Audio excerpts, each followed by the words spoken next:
Hello, everyone. Could you please confirm me? Is my voice audible to each and every one of you? All right. So I welcome you all to this game-changing webinar session by VIFHE. My name is Saniya Asif, and I am going to be your mentor for advanced taxation. So before that, we start formally with the session, I would like to announce something. And this is like quite amazing as far as those students are concerned who are going to sit for September attempt for advanced taxation, UK. See, this time round, if you become a part of our revision batch, there is like quite a lot that we are going to offer you people, and exactly in the same price. This is being offered to students like by applying the discount of 70%. So just by paying 30% of the regular fee, you will be able to have a hands-on grip to each and everything. You will have to have an access over a lot of things, including this like splendid thing that I'm going to show to you people. So the thing is that this time round, for all the strategic professional exams, we are offering this thing that we will be like taking multiple sessions. And apart from that, we are going to give you an access to ample recorded sessions related to the content of advanced taxation. And there are certain things which are complementary as well. So there is like quite a lot. If you still want to be a part of our revision batch, which is like being offered at the rate of 30% of the regular fee. So what we are going to offer you, number one, this is like the recorded content. This is like available on the portal of Virtual Institute for Higher Education, I mean our LMS, though this is not 100% of the content being provided to you, to those students who are becoming a part of our revision session, but this would be like sufficient enough for a person to develop a good grip over the concept. And see, once you become a part of our revision batch, you will be included in our enrolled students WhatsApp group. So I'll be like always there to help you out in whatever manner possible. So it's like whenever you come across any problem and whenever you come across any issue related to the content of advanced taxation, if you're going to drop any question or anything else, I will definitely be there to answer you. And it is not just my assistant, it is technically me who will be responding you. So you are going to have an access to the recorded content of almost like sufficient content, sufficient rules related to advanced taxation. And then we will be providing you with the e-notes as well. So you will not have to go through this comprehensive Kaplan textbook or in the publisher textbook. Rather, we will be providing you concise yet comprehensive notes, which are going to give you an easy access to each and everything. And it is like something which you'll find helpful in revising the things. And not just the detailed e-notes, I'll be providing you with complimentary pocket notes as well, right? And right now, this Game Changer webinar series day 1 is like happening right now. This is like available to all. It is being conducted live, though its recording will be made available later. And so is the case with the second day related to the same series, whose session, by the way, will be conducted live, but its recording will be made available to all the students. And to those students who would not become a part of our revision program, its recording will be available on the YouTube. And then we will be providing you another webinar series 2-day session, but that is going to be provided to you people in the form of recording. And this is like gonna be given to each and every student who will become a part of our revision batch. Then we will conduct a very comprehensive practice session that will be conducted live, and everything which is gonna be conducted live, we'll make sure that its recording will be made available within few hours. And then a pre-mock practice session will be done, right? In this, It's not going to be 100 marks oriented mock, but almost 50 marks, I mean, half worth of what the actual mock is, that is being tested to you people, so that you will have an initial concept of what the mock is and how it is to be handled. And then its debrief session will be conducted later, the next day, so that you may come to know that what mistakes you have made, how it had to be actually handled. Then we will be going through the actual mock, which will once again be conducted live, and afterwards we'll be like conducting its debrief. This mock will be checked, its feedback will be given to you people, so that you may come to know that what were your shortcomings, how they could be overcome and all. And before that, after pre-mock and before the real mock, we'll be like conducting an extensive grand revision session where I will try to go through the maximum possible things. And then I'll be like providing you with a complimentary mock along with its script as well. I mean, the answer script will be given to you people. So this is like going to be a comprehensive blend of practice and revision package. And along with that, to all those students who had become a part of our regular batch, all the practice questions which I have discussed with you people, with those people basically, their recording will be made available to the revision based students as well. So this is like quite a lot, and still you have time, because today is 8th of 7th of August. And right now you still have more than 3 weeks to cover each and everything related to advanced taxation. And believe me, you have ample time. The only key to pass through your exam is just to be consistent, right? So this is something which I really wanted to advertise in the start of the session, so that all of you who would really want to be a part of our session, if they are interested in knowing that what we are offering them, at what price we are offering them, then this is like quite an amazing package, right? Okay, so let's start with our session. See students, here I am going to tell you the basic tips, the tactics that you need to follow in order to pass your exam, with the tactics which should be followed, which are to be there in your mind while you are attempting your paper, so that you may you may be able to like go through all the things for the sake of like revision purposes, and finally you'll be able to get through your exam successfully, and that's also with the flying colors, right? So here, what will I be telling you people? I am going to tell you that what is like going to be the format of your exam, and then which formats are essential, which are to be followed in your exam, because I believe that you people know this thing very well, that the professional skills marks are associated with your exam, so that you may come to know that which formats, which layouts, the presentation techniques are important in order to get through each and everything. And then, as what I've told you, the techniques, I'll be doing a practice. I'll be like doing a practice session. And for the sake of practice purposes, I have picked up the recent most attempt, which was like done in June 2025. So I'll be like taking you section A of June 25 attempt right now in today's session. And then I'll be discussing section B of the same exam in tomorrow's session, so that you may become able to know that how exactly the question, the exam script happens to be, I mean, how does it actually appear in front of the students? And to all the students who had unfortunately attempted this exam before, and they had not been able to get through it, they would be able to learn their issues. They'll be able to come to know that what had been their mistakes, how can they overcome this, how the situation could be improved in September attempt.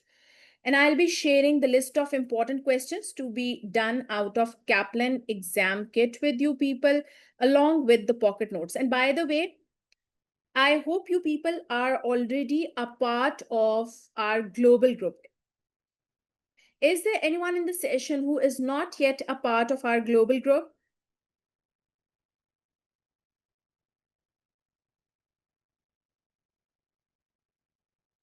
Is there anyone in the session who is not yet a part of our global group? Okay, so I'm just going to share the link of the global group once again, so that any of you who has not like joined this group would do so once this session is over. Or okay, so I've copied the link and I'm going to paste it. There you go. This is basically the link that you need to follow. You need to click on to be a part of our global group. I believe that majority of you are already a part of our global group, but if someone has not yet joined the group, then please click on the group, be a part of our global group. It's a free group. It is like there for all the students.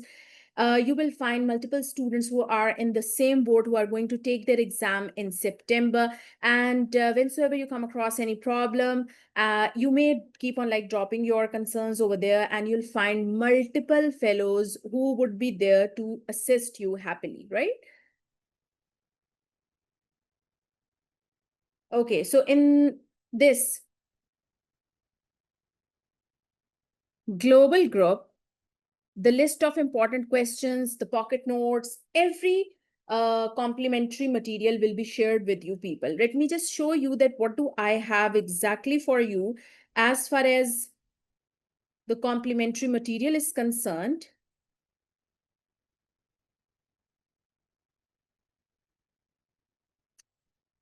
There you go. I have got pocket notes, uh, those slides which I will be using for day 1 and day 2 session. And then I have downloaded a very important document from ACCA Global website, which is having all the ethics oriented questions, because we will always be having a 5 marks worth question based on ethics always in our exam attempt. So one should not be skipping this like a fortunate moment. I mean, if this is like so confirmed that a question of worth 5 marks will definitely be tested related to ethics, then it is like going to be not a wise decision to leave this chapter. It's a very simple chapter, by the way. And then I'll be discussing document related to the formats which you need to remember while doing your exam. And then I shall be sharing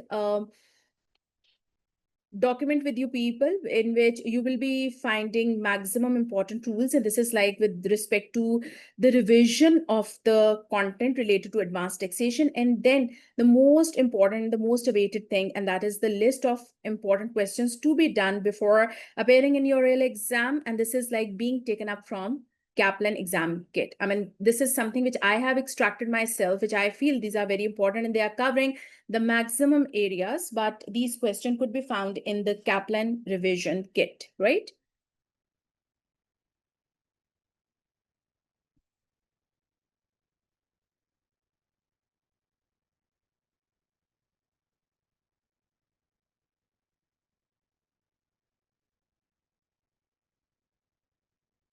All right.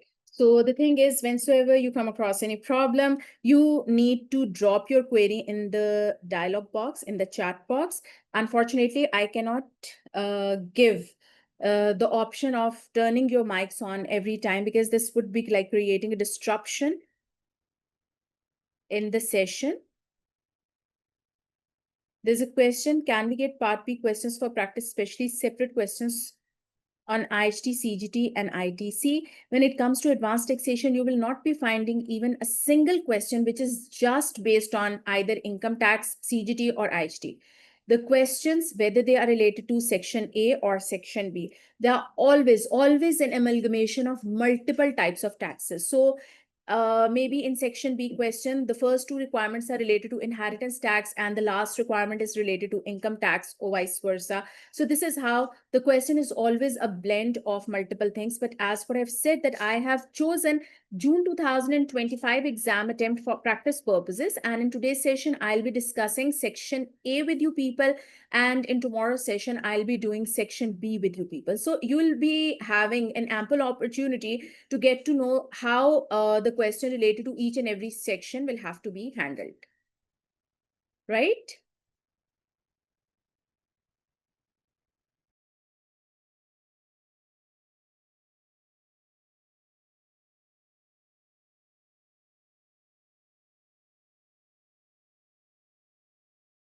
So this is the basic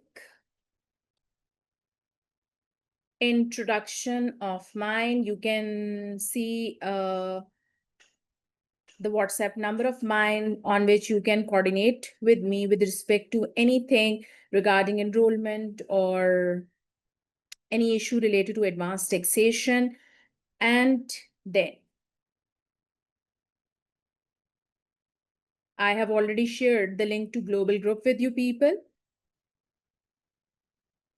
And see, this is like an ultimate truth, which you people already know, that ATX has got the highest pass percentage. Though the syllabus, the length of the ATX course is like quite extensive, it's quite long.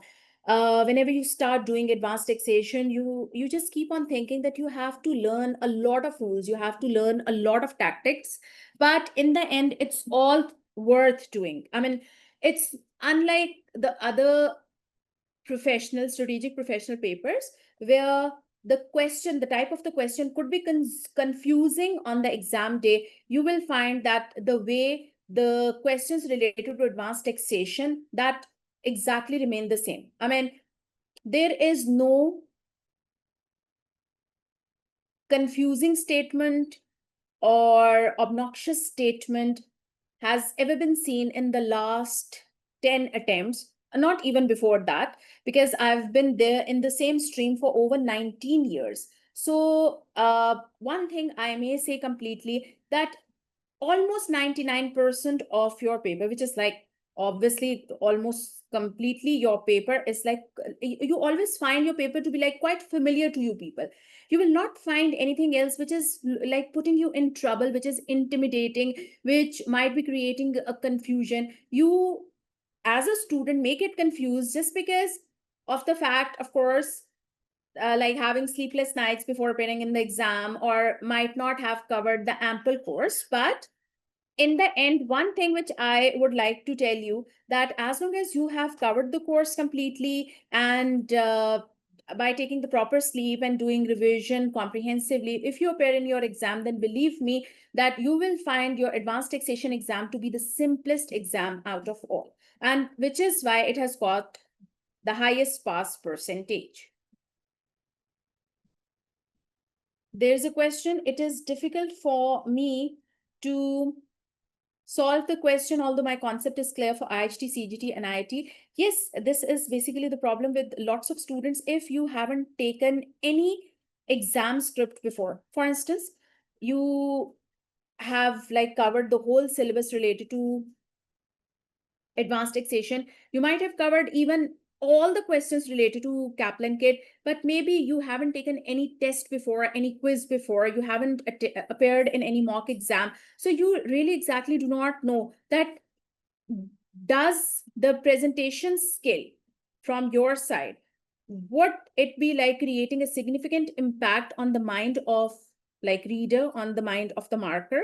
So there could be a chance the way you are handling your exam is something which your examiner doesn't like, which is why we keep on like reiterating on the fact that you need to do mock exam, you need to appear in the mock exam, you need to write something, you need to get it checked by the mentor, so that you may come to know that how the things are to be presented. So this might be the reason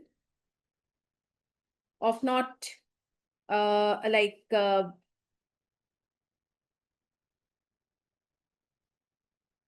getting along properly. If you just keep on like doing sufficient practice and you will get it checked from the mentor, then eventually you will start finding it easier to solve the question, right? Is it going to be your first attempt for advanced taxation? Technically, this question is to be asked to each and everyone.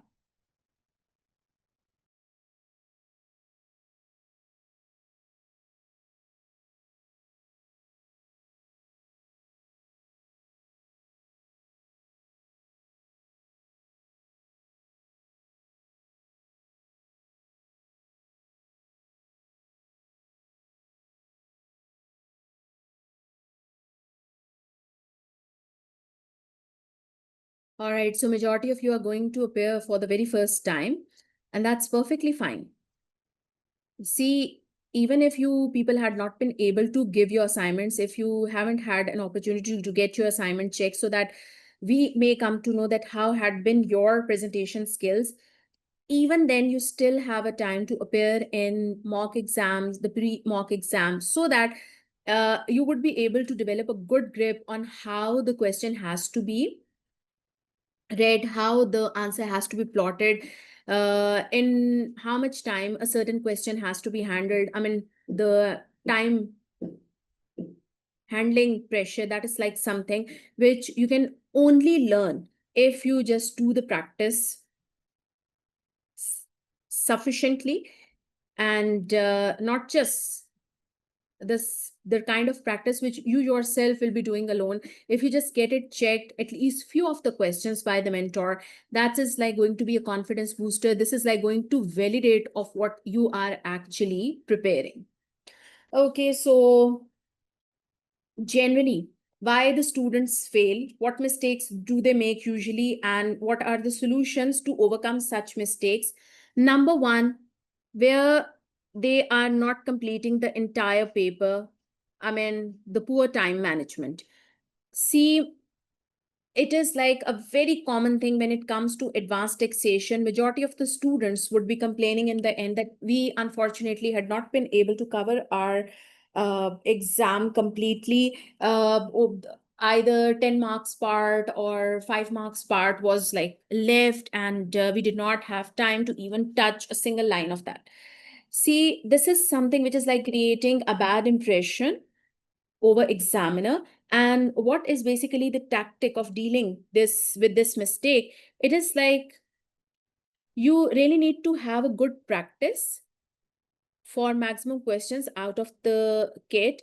I am continuously saying this thing that you will have to do the practice from revision kit and not from something like which is like uploaded on your study hub, ACCA study hub, because majority of the exams which are uploaded, they are related to past exam attempt and they are no longer relevant to you people. It is just the attempt related to June 2025, the practice set 1, practice set 2, pre-June mock as well as pre-September mock. These are the only attempts which could be handled by you on the exam portal. The rest are no longer relevant to you people. But all the past exam attempts have been adapted according to the new Finance Act, and the adapted version of those exams are there in the kit, which is why, though doing a practice of past exam attempt is essential for the sake of like creating a good grip over the concept and hence doing your exam within time,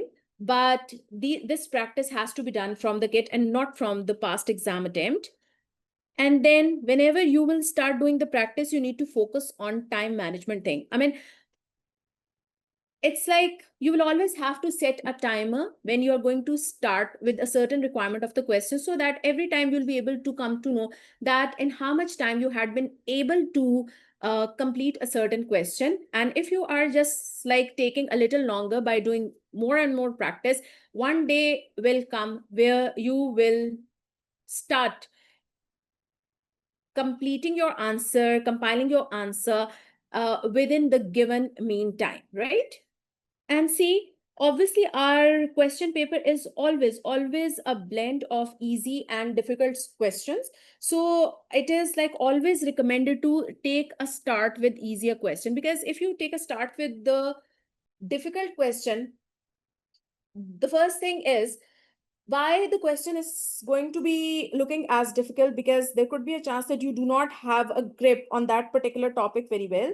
So if you just keep on like struggling with that question a lot, it is not going to be handled properly by you. Number one, because you might not have a good conceptual understanding with respect to that particular topic. And secondly, when you just keep on like fighting with the question, when you just keep on like writing down maybe unnecessary points, invalid things in order to secure the points, there could be a chance that it end up consuming a lot of time, and then you will be left with like little time for the rest of the questions to be completed. Maybe those questions those topics, you were really very much like aware of them, you had a good grip on them, but just because the ample time is not there to cover those questions, you unfortunately get everything like messed up around you. So it's like you will always have to take a start with the easier question first, and just keep a timer in your mind. You'll have to deal with the easier question within the meantime, so that you will have ample time to deal with the tough question in the end, right? And usually with advanced taxation, it is said that section B questions are usually simple. See, I wouldn't say that they are simple. Section B questions are usually straightforward. Their requirements are usually straight and simple, small, which is why majority of the students would find section B to be comparatively easier than section A. So yes, if majority of the students would say that section B is easier, then I believe that you need to take a start with section B questions while doing your exam. There are few questions right now. I shall take these questions just after this content which I'm like discussing with you people. Okay, so what is the second issue because of which usually students do not make it up? That is the poor technical knowledge. Students do not have complete knowledge of the topics, and of course they sit in the exam and eventually they mess up all the things. And for that purpose, the solution is like very sweet and simple, and that is to try covering all the topics. Then insufficient number of points according to the marks, which could be resolved by calculating the number of points. What does that mean? For example, if there happens to be a descriptive question, if there happens to be any question in which a description is to be given, which you usually call as theoretical questions, and with those questions where you need to write the statements, you really need to be very much particular with the marks associated with the requirement. So for instance, if it is said that a certain explanation or the description is to be given, and the certain part of the question is carrying 5 marks, then this would mean that you will have to give at least 5 valid points. If there happens to be any descriptive requirement which is of worth 7 marks, then this would mean that you will have to give at least 7 valid points. So you really need to be very much particular about the number of points, and this is like to be associated with the marks attached with the particular requirement, right? And then another reason for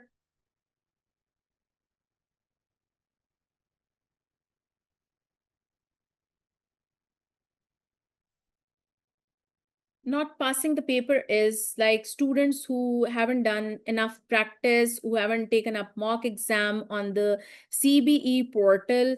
And this is basically something which I have already told you, that like getting your scripts checked, doing mocks on the CBE portal, so that you may become familiar with how the Word document or the spreadsheet is to be handled live in your exam. That is like very important before actually appearing in the exam. So one has to actually appear in the mock exam. And it is quite evident that whosoever has been able to do mock exam, I mean, their chances of passing the paper are like significantly increased. And then if someone does not have a grip on the formatting skills, they do not know how the format is to be made, what layouts examiner is basically expecting, they are going to make too much spelling errors, though this is not always the case with advanced taxation. But for instance, if there happens to be any script in which in every other line examiner will be finding like very silly mistakes, then there could be a chance that it might turn him off. Maybe he could give you 20 marks for a certain question, but he may end up giving you 18 marks. Maybe, I mean, he's like going to give you a little bit less marks as compared to what you have expected, just because of like making ample spelling mistakes. But having said that, like doing spelling mistakes is not the main issue of not passing the paper. Maybe you will be getting 1 to 2 less marks as compared to the other students if you have made ample spelling mistakes. It's not like by doing 2 to 3 spelling mistakes your examiner would get furious over such petty things. No, it is not going to be the case with advanced taxation. But if your script is like full of common spelling mistakes, then it might turn him off. And what would he do then? He might just be cutting like 1 to 2 marks on the whole, I mean, from the total score that he had to give to you people. So this is not going to be a big issue, which I should highlight over here. Okay, so let me just take the questions first, and then I'll take you to the next thing. There's a question for Peter. Is it possible to pass ATX if we start from today, like overall revision and practice as well? Yes, that's definitely doable, as long as you're saying that it's for a person who is a repeater. So that would mean he must have completed at least 20 to 25% before in the previous session. So whosoever is like going to restart from today, it is quite possible to get through your exam successfully. And then there is a question. The majority of the paper is about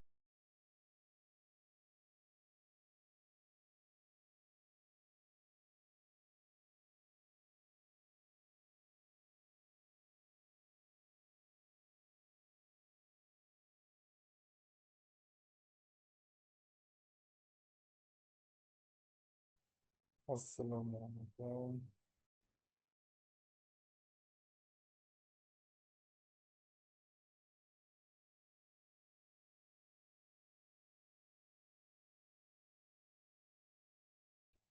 Sorry, I hope now my voice is audible to each and every one of you, but unfortunately, I cannot share my screen. Anna, you are now the host. Could you please transfer the hosting rights to me? Over your name, you can find 3 dots. If you just click on them, you will find an option to transfer hosting rights to me.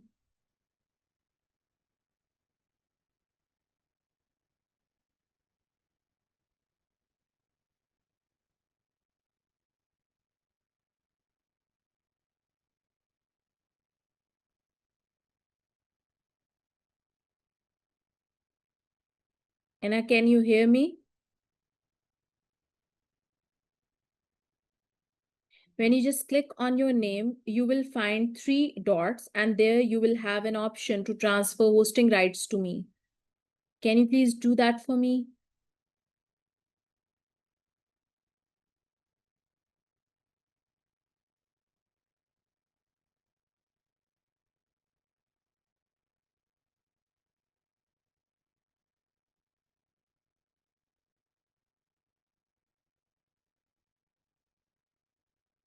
Thank you so much. Thank you. I just hope that we will not have to face this issue again.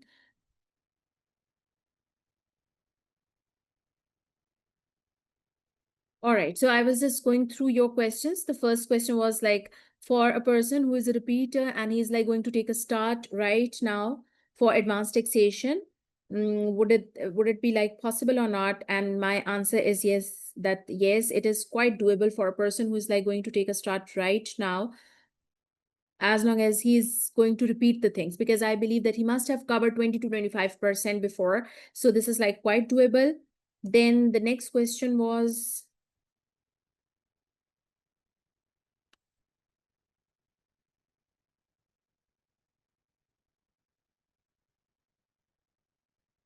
the majority of the paper is about to calculation or explanation. Is it majorly on the Excel or Word?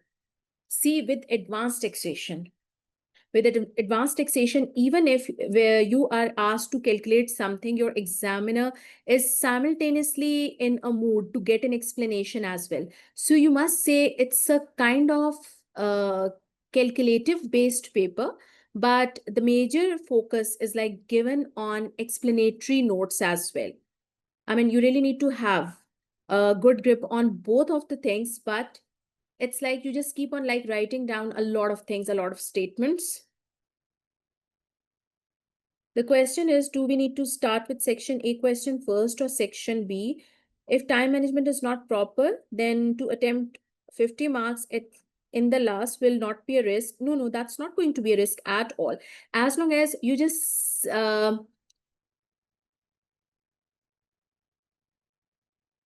keep that thing in mind that you will not be crossing the time threshold associated with a certain question by doing section B first and then leaving section A in the last. That is not going to be creating a risk at all.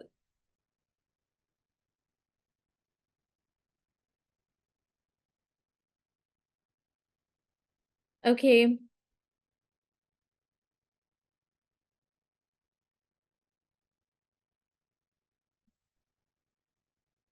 Now, to all those students who are going to reappear in advanced taxation exam, let me just tell you that if previously you had not been able to secure even 45 marks, then that would mean that there was like a significant issue with the concepts related to advanced taxation.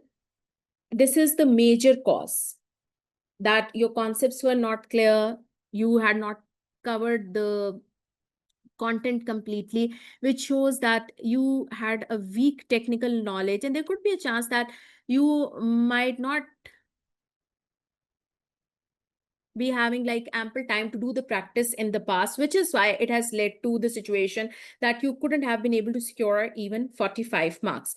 But technically it is something which is like related to the technical knowledge, the conceptual issues related to advanced taxation. And to all such students, I strongly recommend that you have to join the revision batch so that you would be able to polish your concepts related to advanced taxation. And see, these are given in the form of recordings. So with whatever convenience you have, whensoever you get time, you may keep on like watching such recorded sessions, and you need not to watch each and every recording. For instance, if there is a student who had not previously covered inheritance tax properly while the rest of the areas were like properly prepared, so this time down when he's like going to revise something, obviously he'll have to revise each and everything. But with inheritance tax, of course, he'll have to spend more time, he'll have to go through watching the recordings related to inheritance taxes. So I must say that a person has to join a revision batch in order to develop a good grip over the concepts.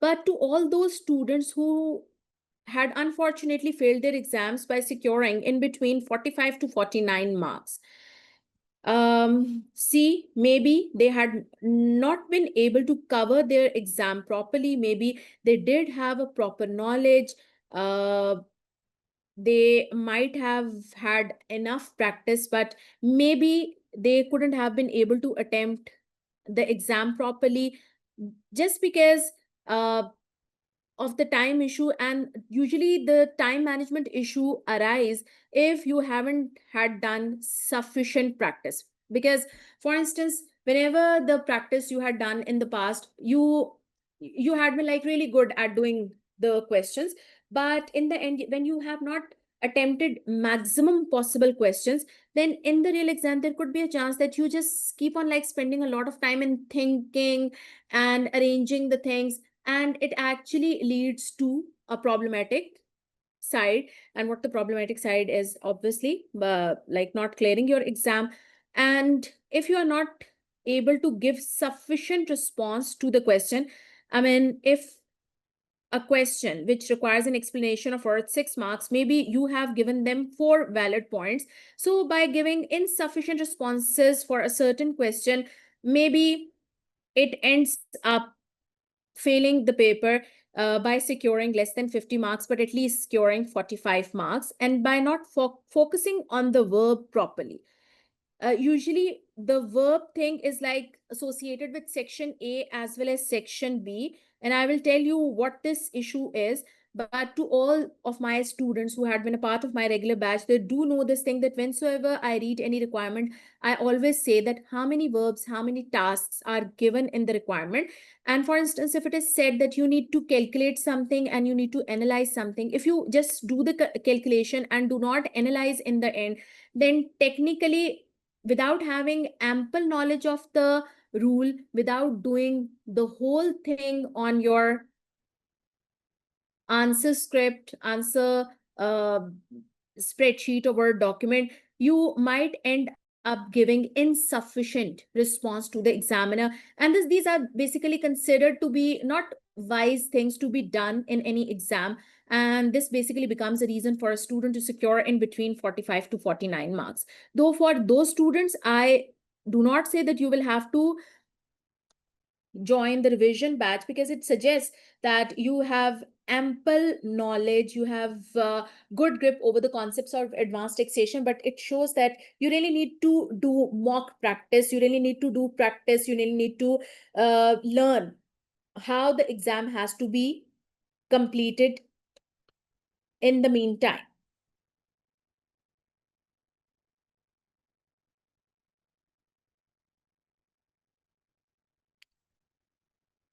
The question is, how much total marks available for the calculation? It is 50-50 or more, like explanation like 80 to 20. No one can give the exact estimate about the marks, but usually it's like 60-40. 60 for explanation and 40 for calculation. Normally, it is like the case over here.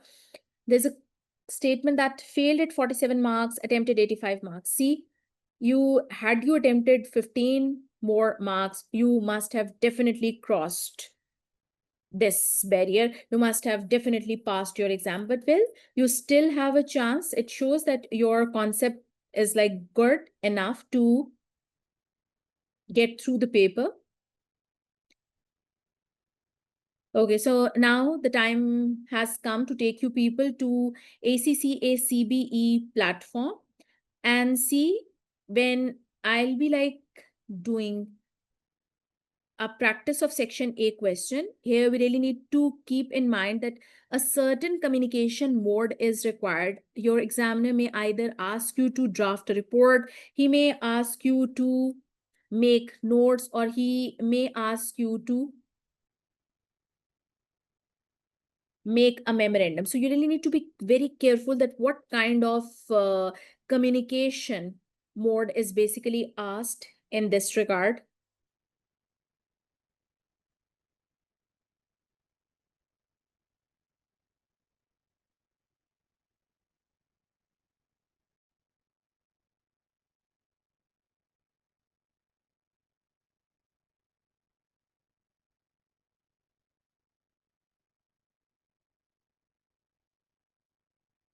You must have noticed that as compared to the previous session, the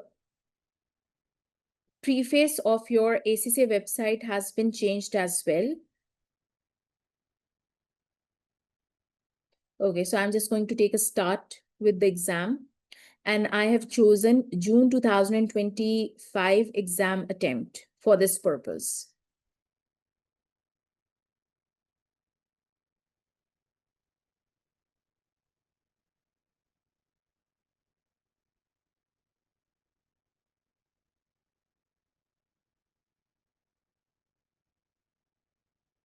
It is taking a little bit more time.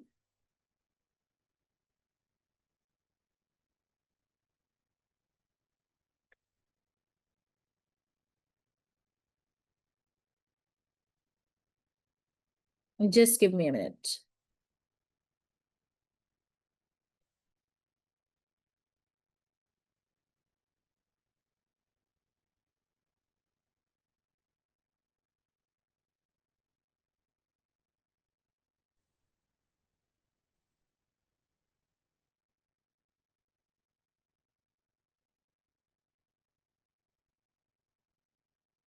Though I do have the questions in PDF form as well, but I really want to do the practice on CBE Portal, because that is how it will be serving the purpose. I don't know that why it has stopped responding. It shows it is being uploaded. So just give it a little bit more time so that it would get uploaded properly.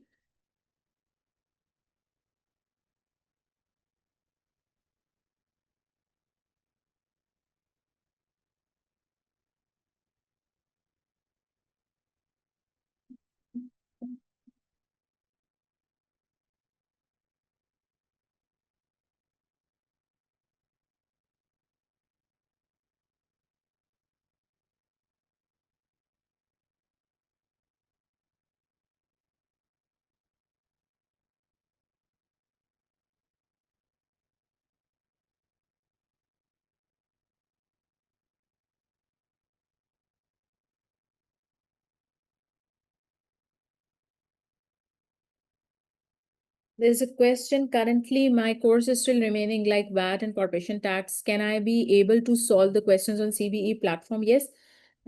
You can still do maximum possible things on the CBE platform. At least June 2025 exam attempt question number 1 was basically revolving around income tax, CGT concept. So this is like quite doable. I don't know that what is wrong with this. Could you please students, just give me like 3 to 4 minutes, just take it as your break so that I may resolve the issue and we just start doing section A oriented question. Let me just assign the exam once again. There could be a chance that there had happened some sort of like issue over there at the point of assigning the exam. Has someone faced this issue before?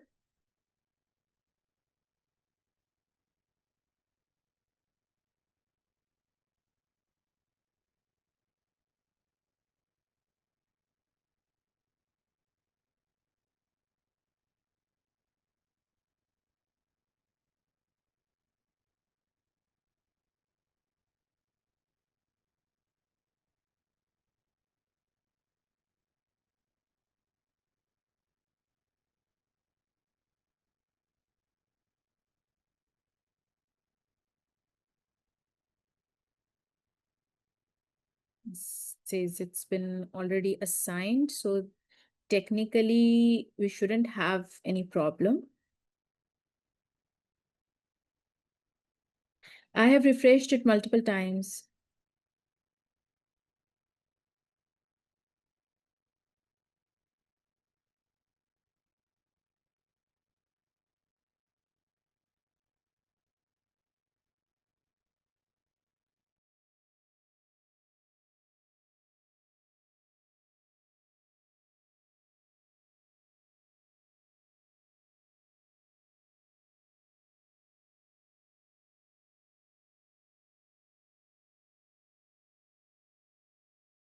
Thankfully, it has started responding. So when you are going to open your exam, first of all, it will be showing you a page related to all the instructions.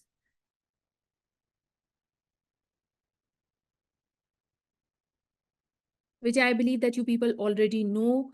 And your exam is going to be of 3 hours and 15 minutes, which I believe that you should consider that 15 minutes are basically for reading purposes, though obviously you will have to read only the question, that only question which you are going to solve at the very moment at a time.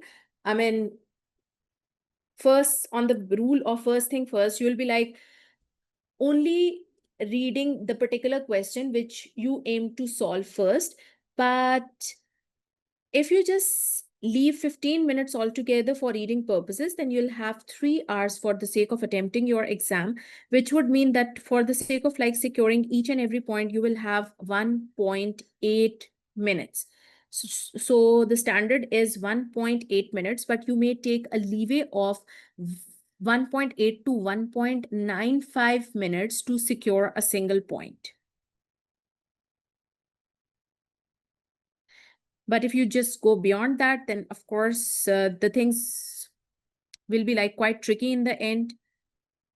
All right. So yes, we are going to begin with our exam. They have shown us all the relevant instruction. And as what I've told you, I shall be discussing section A with you people. Okay.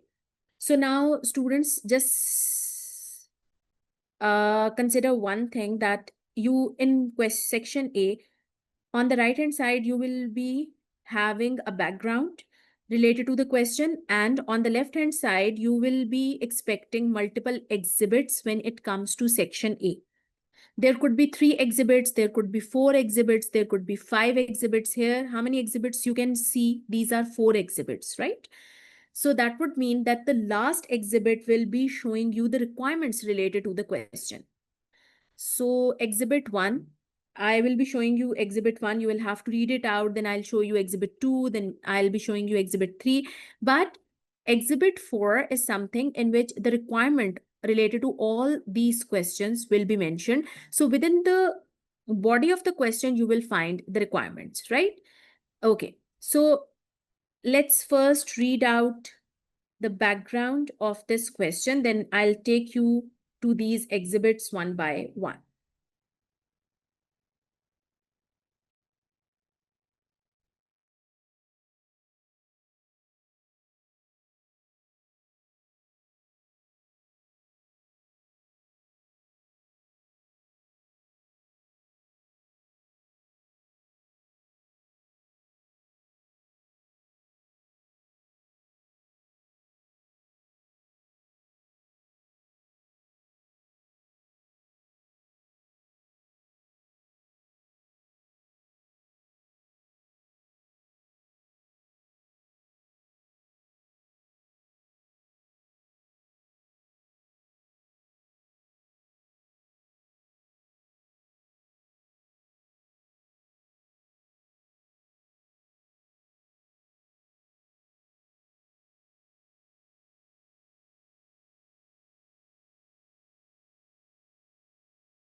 To update me once you are done reading these highlighted statements so that I may scroll up the screen to show you the remaining background information.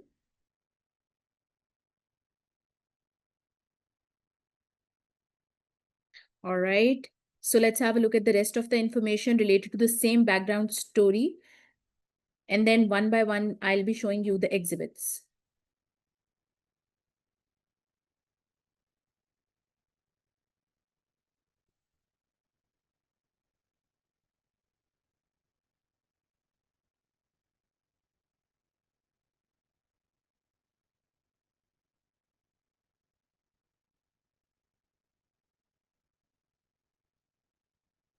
All right.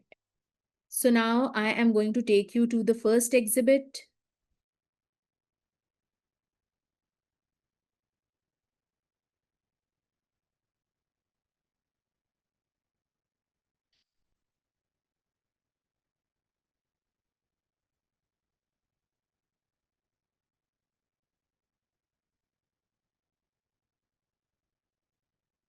Just have a look at this piece of information first, and then I'll scroll up the screen to show you the remaining part of this exhibit.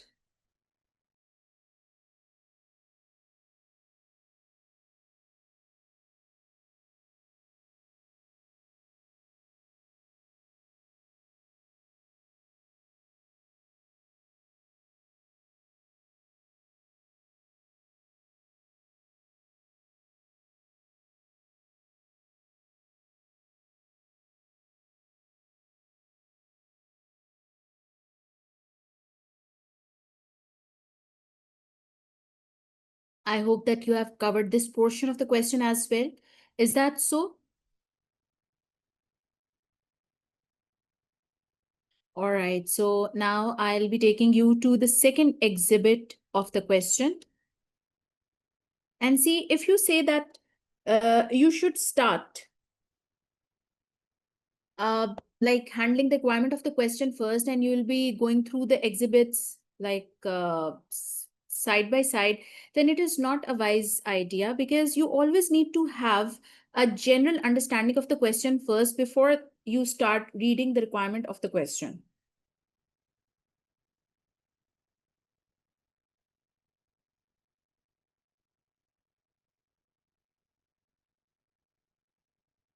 Now I have increased the size of this exhibit so that you may read it properly.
I'm quite hopeful that you have covered this information, which is why I'm going to scroll up the screen. This is the very next information related to the same exhibit.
Do update me once you are done reading this portion of the question so that I may show you the remaining portion of this exhibit 2. All right, so that shows that you have done.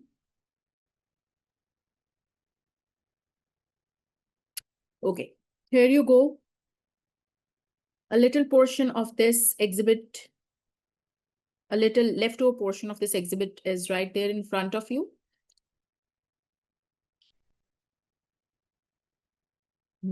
Yes, majority portion of this question is relevant to CGT, but not like completely relevant to CGT. The first requirement, I believe, is related to ethics thing. And yes, mainly it is covering the CGT rules.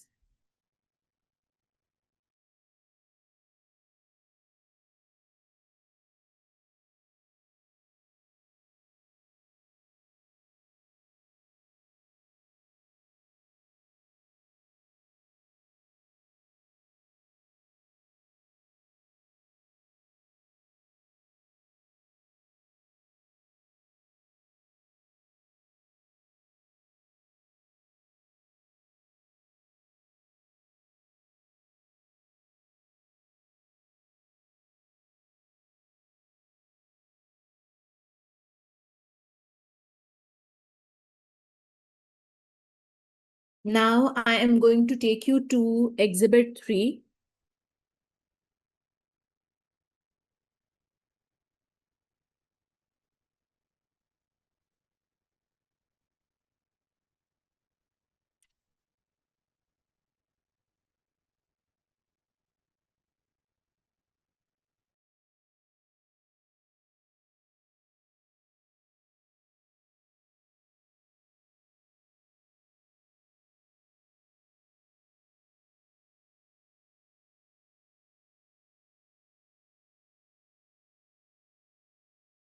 I have scrolled up the screen a little bit, and afterwards I'll have to scroll it up once again to show you very little information which is left behind.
And there you go. This is the last piece of information related to this exhibit. And afterwards, I'll take you to the last exhibit, which we will not be reading completely at once. Rather, it's like related to the requirements.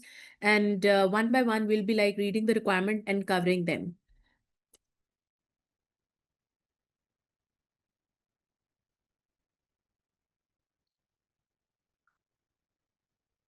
So you just need to go through these exhibits at once. But when I shall open the last exhibit of all, you will find that examiner will indicate you that from what exhibits you will have to extract the information, right? So it is not going to be a problematic thing that every time for the sake of like going through any requirement, you will have to go through all the exhibits again and again. This is not going to be the case.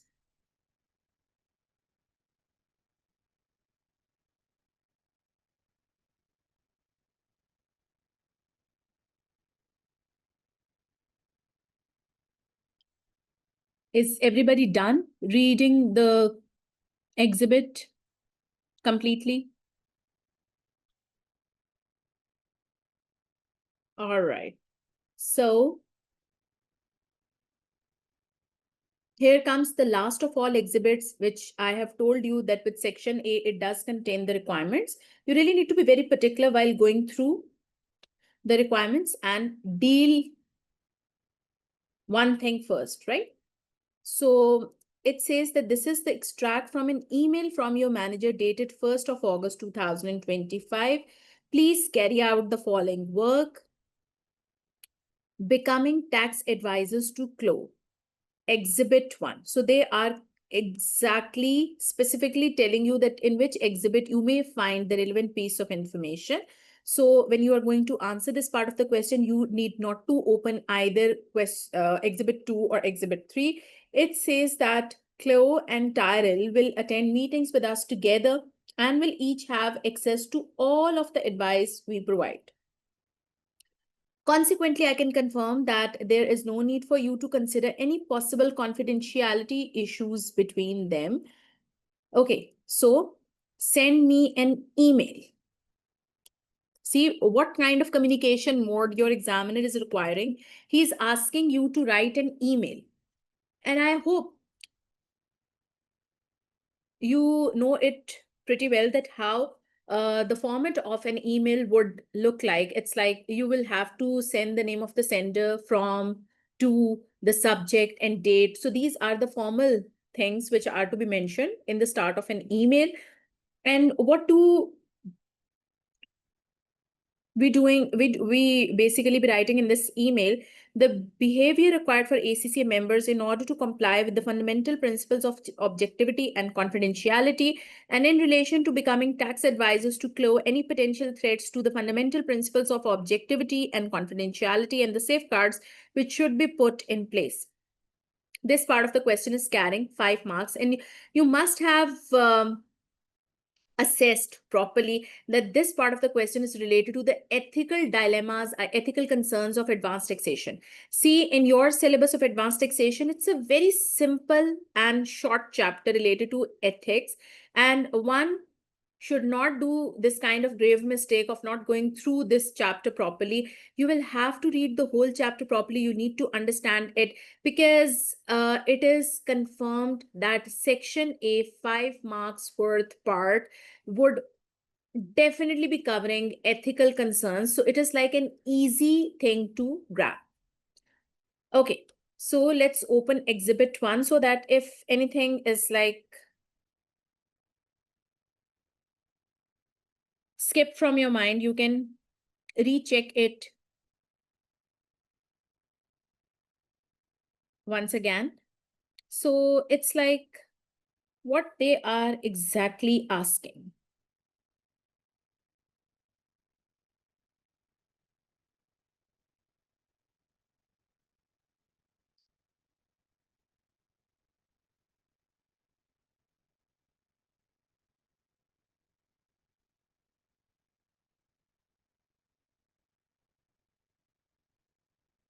See,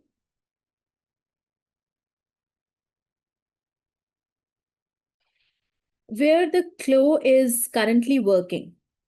I mean, she's like going to start working as an employee with JDV Limited, right? So if someone is going to take a start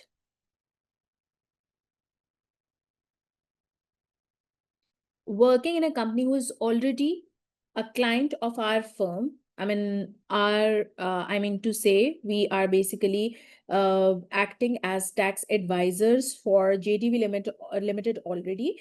So if Chloe is going to be an employee of JDV Limited soon and she would like to be our client as well, then what fundamental principles do we need to take care of right now, and how these threats could be mitigated?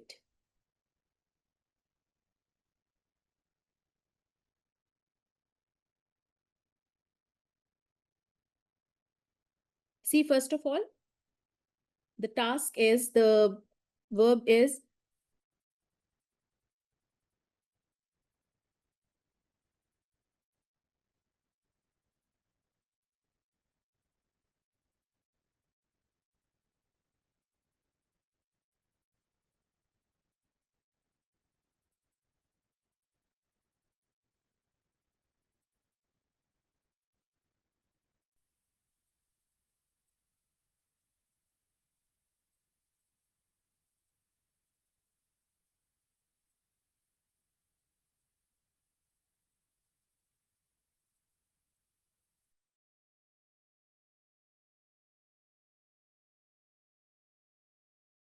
What about now?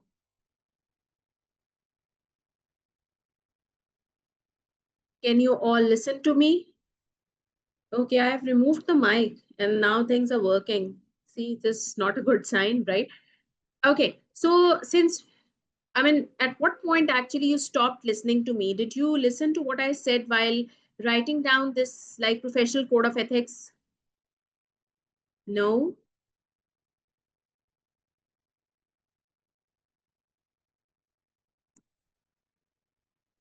Okay, so I just wanted to say, as far as the first requirement is concerned, that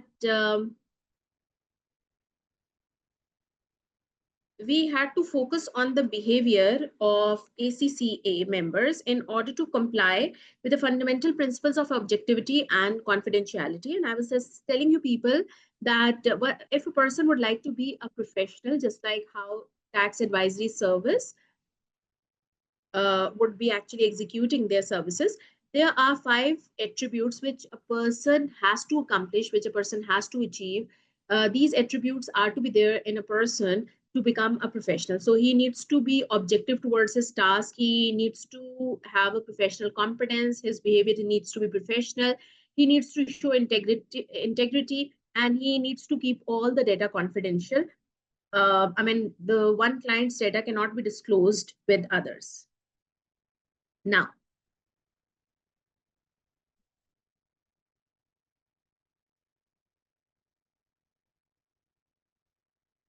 when it comes to the requirement, as I said, it is related to something in which we need to write the statements. It's a descriptive one. And in our exam, we are given with an option to either choose the word processing document or the spreadsheet. So see, it's a description oriented question. So I'm going to click on word processing document. But before that, keep one thing in mind, that we need to send an email. And I was like telling you people before that we already know that what the format of an email is. It includes the name of the sender, from whom the email is being sent, then to whom the email is being sent to, and the subject as well as the date. So you really need to be very much particular about the mode of communication that is being requested in any requirement. So first of all, I am going to write it down over here. I'm going to mention um, the requirement that I'm going to handle. It's requirement A, and do not forget that you will have to mention proper heading. And because your examiner would always like to break down the things under multiple headings, or maybe at least the heading has to be placed. Now, can you hear me?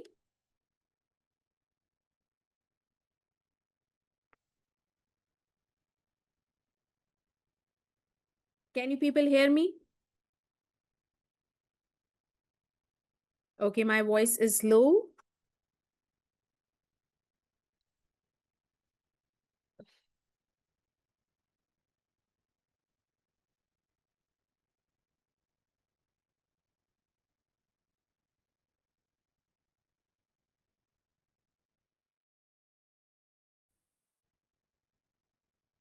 How about now?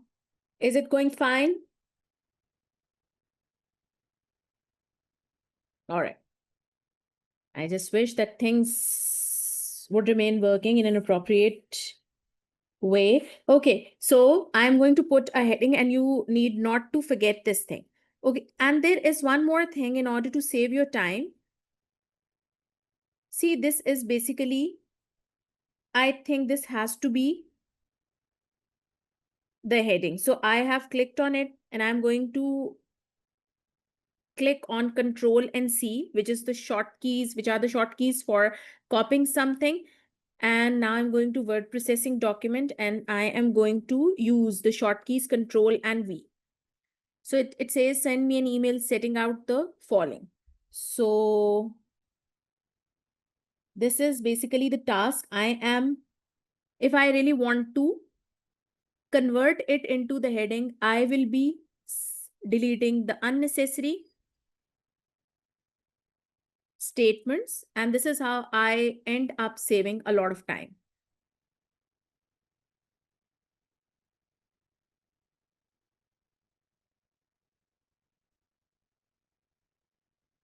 I'm just going to click on the requirement section again. And I am going to, again,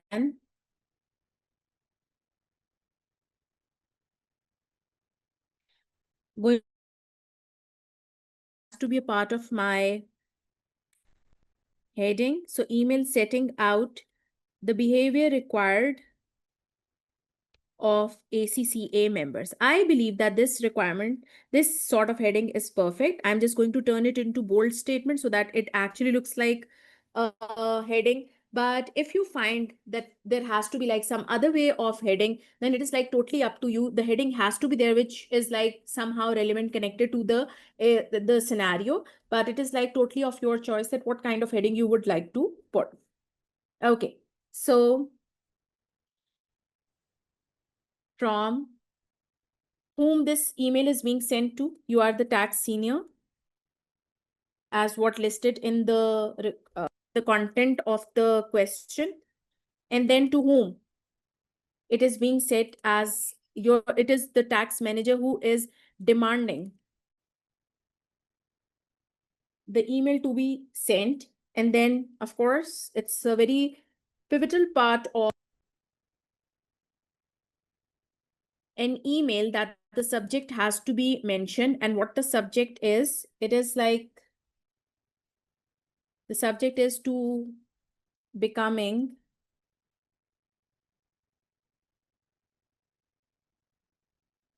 tax advisor to CLO. This is basically the issue. And then, of course, the date. And they have mentioned that what date do we need to put? It is 1st of August 2025. I just want to run by the same thing once again. Is my voice audible to each and every one of you? Can you all hear me? Okay. It's just like I do not want to like continue before getting to know that whether things are going good at your end or not. So what fundamental issues they would basically ask you to write first? The fundamental principles that they would like you to highlight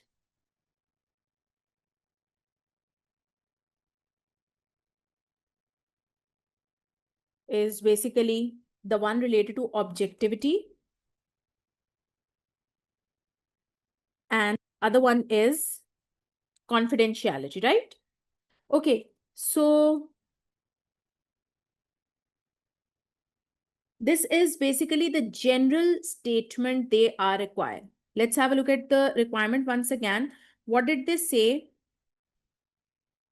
That what is basically the behavior required by ACCA members? Generally, the ACCA members, what kind of behavior they really need to opt with respect to objectivity and confidentiality. So I'm just going to write down general things. And in the end, I shall be producing altogether 5 valid points in order to secure 5 marks associated with this part of the question. Okay, so what is meant by objectivity? By objectivity, I mean to say that the tax advisor needs to be like doing all the things in a fair manner. I mean,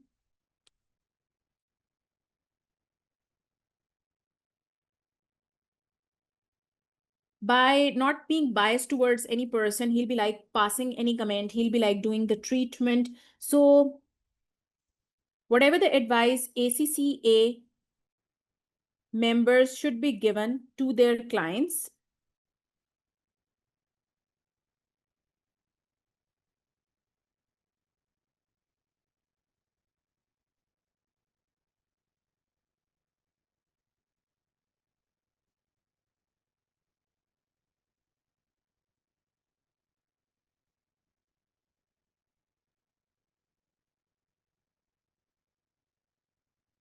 with respect to what they feel is best for their client.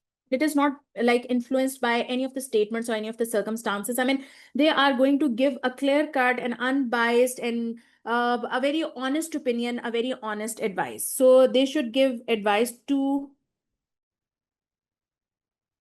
their client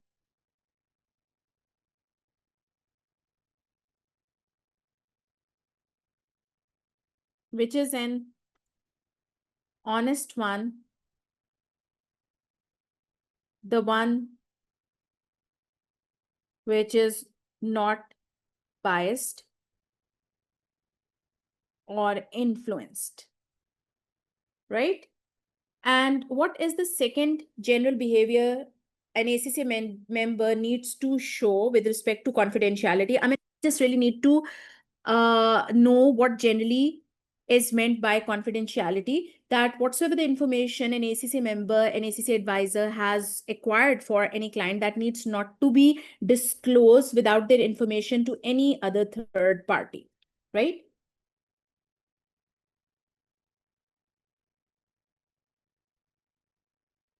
So ACCA members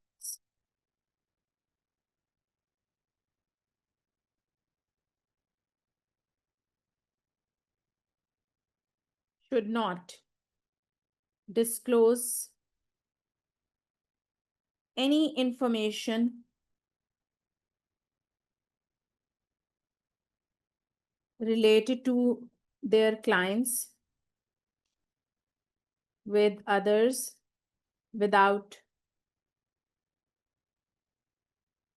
their permission unless it is legally required. I mean, if law would require you to disclose anything, then it is like a different thing. Otherwise, you are not going to disclose any information related to your client with any other third party, right? Yes, one needs to protect the professional and the personal information related to clients. And then what other requirement they are basically having? So they are saying that in relation to becoming tax advisor to CLO, any potential threat to the fundamental principles of objectivity and confidentiality, and then the safeguards which should be put in place. So do you think that there is like a risk, there is any sort of threat one can feel with respect to becoming a tax advisor to CLO? C, do not forget that CLO is now going to be an employee of JDV Limited, who is already our client, who is already the client of our tax firm. So we are now going to discuss the threats and the safeguards, and you may treat it as another heading because your examiner really likes splitting your information into multiple headings. And this is how it actually becomes an easier thing for him to find out that where the marks are to be given. So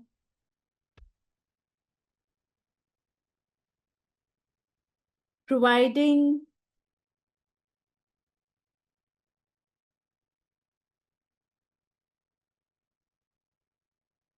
advice to Chloe in respect of her employment contract with JDV Limited would be creating a conflict of interest as JDV Limited is already our client, right? So this is like going to be a major threat in terms of like providing the services, the tax advisory services to Chloe as well. And then this is basically the threat that we are facing. Now we need to show that how this could be mitigated. I mean, what kind of safeguards do we need to adopt? What do you say? What do you have to say over here? What do we need to do? What kind of safeguards measures do we need to adopt in order to mitigate this issue?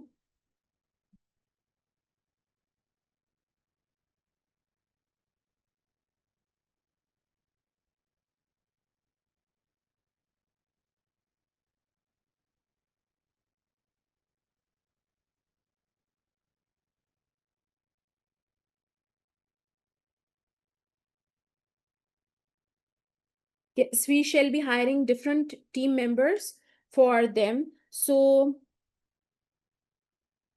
as any course of action might be beneficial for one, while not beneficial for other, would suggest that we should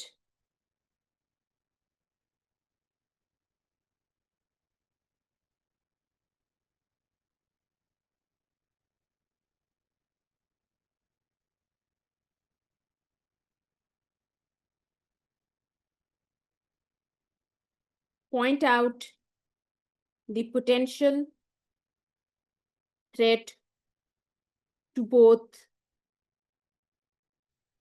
Chloe and JDV Limited before becoming tax advisors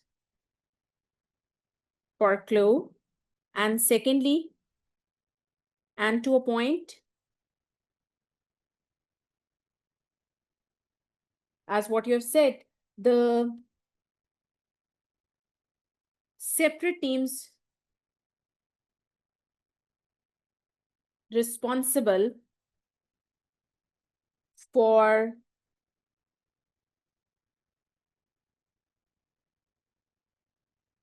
each of them, right? This is something which you have pointed out. And yes, a separate person under the same firm will be handling Chloe, and any separate team or members will be like handling the issues related to JDV Limited. And then there was like another issue, which is like related to the confidentiality aspect, because it is possible that the information that we have gathered in relation to Chloe could be like subconsciously revealed to JDB Limited. So, or maybe like other way around, that any information that we do have already with respect to JDB Limited might be having an impact on any action that we take with respect to Chloe. So this once again could be avoided by having separate teams responsible for like executing the task related to both of them, right? So it's like as any information, because you must have figured out that they are basically, their question is basically revolving around two fundamental principles of objectivity and confidentiality. So the second fundamental principle has to be discussed as well with respect to its probable threats as well as their safeguards. As any information obtained from JDV Limited could be unintentionally disclosed in front of Chloe and vice versa. So the probable threat could be mitigated, could be resolved by appointing separate teams for both of them, right? So this is how many points I have secured. I have made at least 5 statements in order to secure 5 points. Number one, and I did not forget to properly show the communication style in which the answer has to be mentioned. And the third thing is that I did not forget putting the main heading in the start at least, or you may put a series of subheadings as well, but at least one main heading is always required. So this is something which your examiner would always be finding out within the context that you have provided to him. And this is how your things would look more professional, it looks more presentable, and that's how your examiner would be able to give you maximum possible marks. Is this thing clear to each and every one of you? All right, so let's quickly move towards the exhibit 4, the last exhibit, and last exhibit would always be containing an information, basically the requirement related to the whole question. Now here comes part B, and part B is like subdivided into multiple sub requirements. Here we need to prepare notes, right? So another communication style where the notes, the bullet points basically are to be prepared. They are to be used in preparation of the meeting with Chloe, which address the following issues. Number one, the tax residence, for which you need to reread Exhibit 1. And then there are the rest of the things as well, but as what I've said, that I'll be like taking you one thing at a time. So it says that I can confirm that Chloe does not satisfy any of the automatic non-UK residence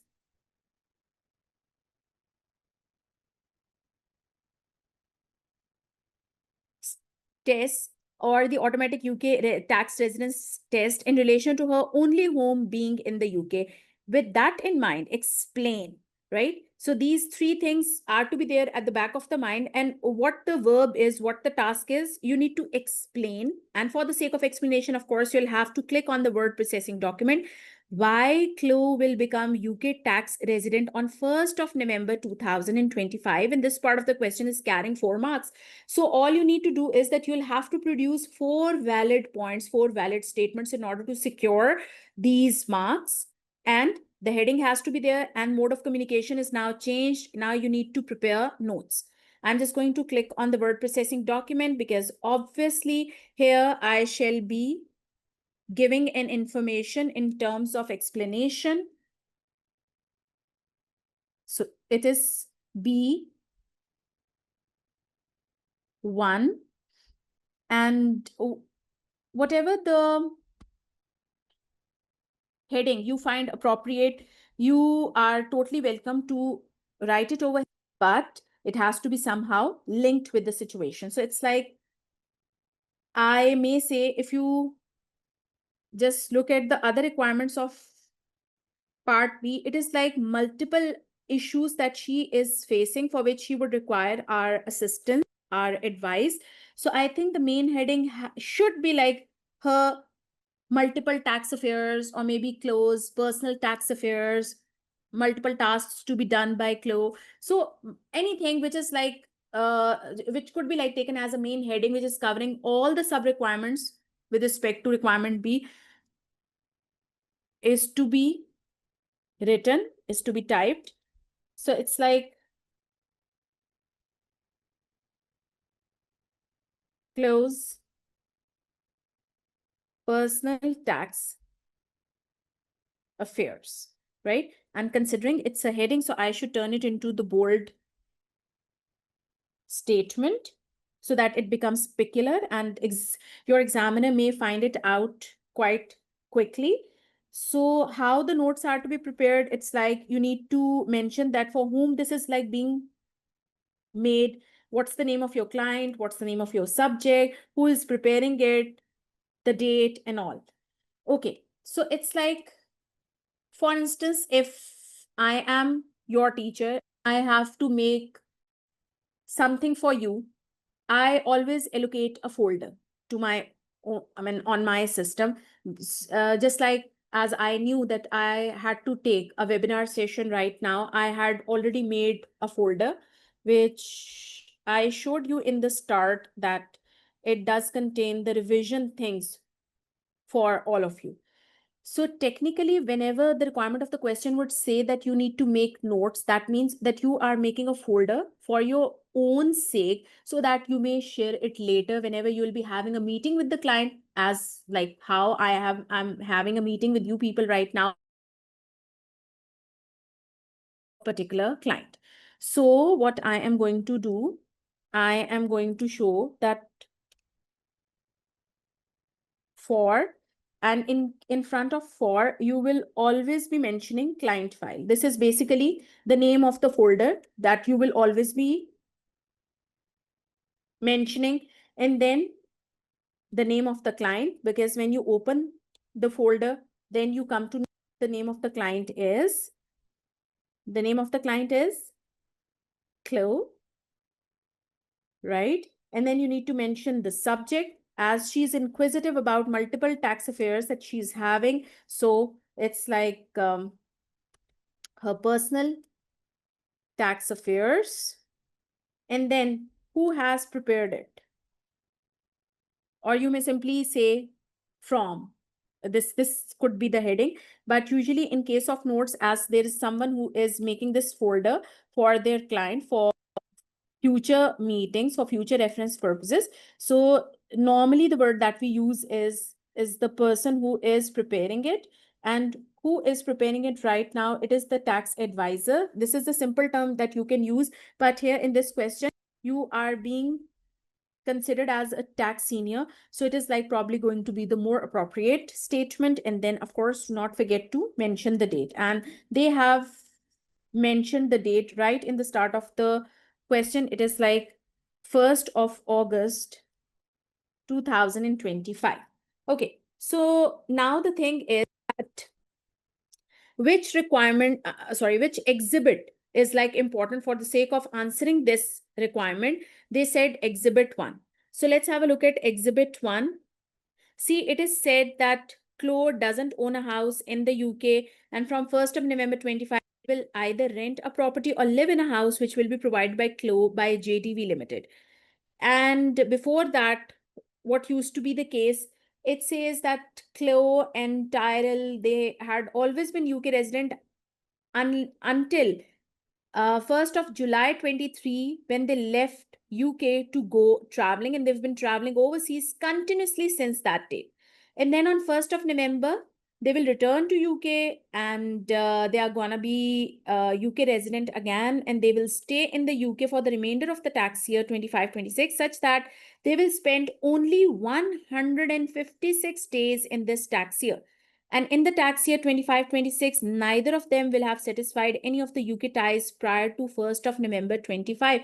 But then what happens in on 1st of November 25, which is like falling in the tax year 25-26, that she will be employed by JTB Limited, and then they'll be renting a house, a property, or maybe they are given with the property straight away to be lived in by JTB Limited. Okay, so what the requirement of the question was, it was like that I can confirm that Chloe does not satisfy any of the automatic non-UK tax resident status or even the automatic UK tax residence test in relation to her only home being in the UK. But keeping that thing in mind, explain why Chloe will become UK tax resident on 1st of November. All right. So first of all, we'll have to tell that why she is not going to be considered as either an automatic non-resident person or an automatic resident person.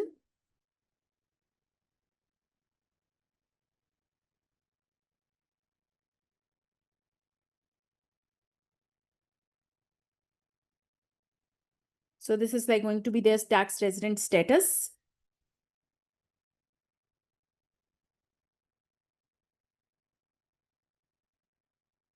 So as far as the tax year 25-26 is concerned, she is gonna be living only for 156 days. And for a person to be treated as an automatically resident person, one has to stay for at least 183 days in the tax year, right? And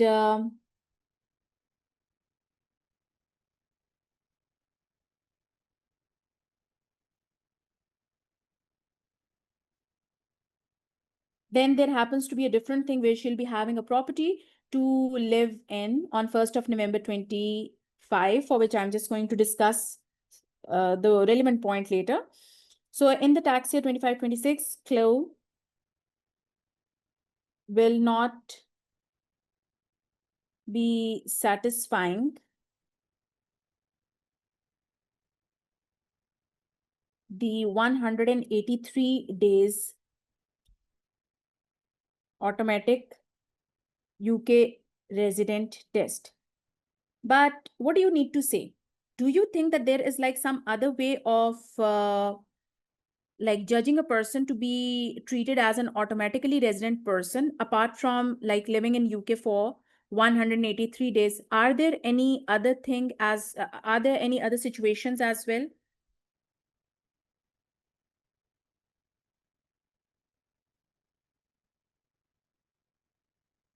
See, resident. If a person is like living in UK for 183 days or more, or if he has only a home in UK, and if a person is like doing a full-time employment in UK, if either of these three statements are gonna be fulfilled, then we need not to consider the ties thing. The person will be considered as an automatically resident person for UK. So she has not been there in UK for 183 days. She has just lived 156 days in the UK. But this is like one of the three things that is relevant to automatic test. Still, she's like going to be treated as an automatically UK resident person because she will start working full time in UK when on 1st of November 2025. Did you notice this thing that she is like going to sign a contract of employment with JDB Limited, which would mean that she will be a full-time employee? And see, when a person would be like working full-time in UK, that person will have to be treated as an automatically resident person of UK for that particular tax year.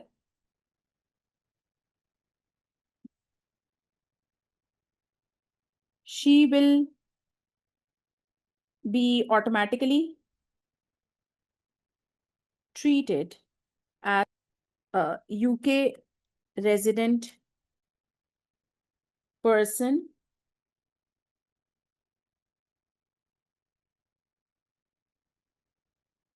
because she is working full-time in UK in the tax year 25-26.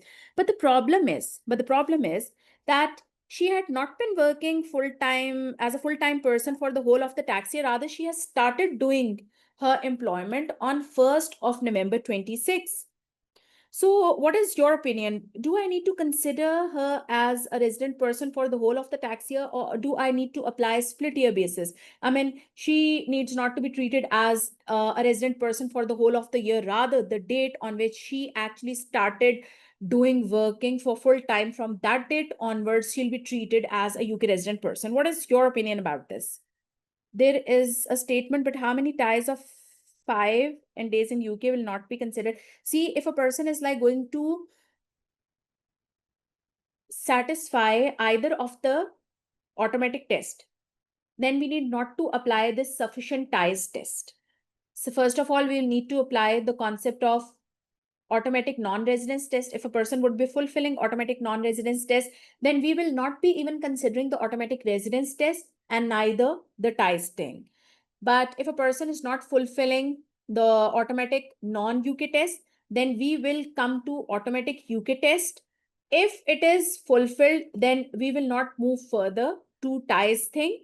But if an automatic UK resident status is not being fulfilled, I mean, if any of the test is not being applied, then we proceed to the sufficient ties thing. Okay, so I was asking you, do I need to apply the split year basis because it is like being mentioned in the question.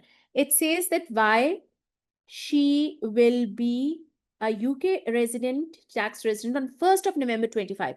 I mean, in other words, they need to say that why is she not being treated as a resident person for the whole of the tax year? Rather, from a mid date, she will be treated as a UK resident person. I mean, do we need to apply a split year basis?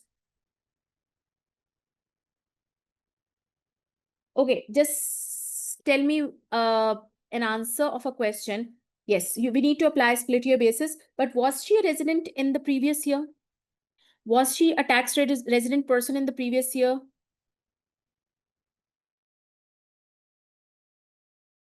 Was she not? In the previous tax year, 24-25. Yes, she was not a previously UK resident person. She was not UK resident person in the previous tax year of 24-25.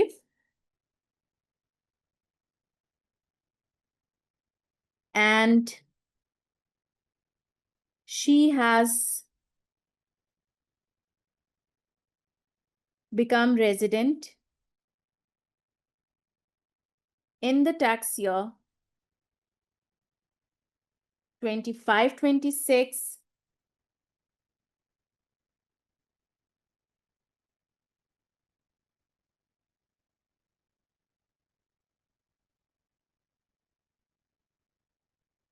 and even she did not have sufficient ties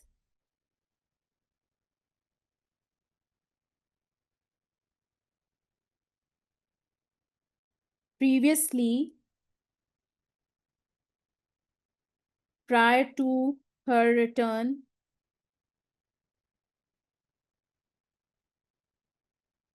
to UK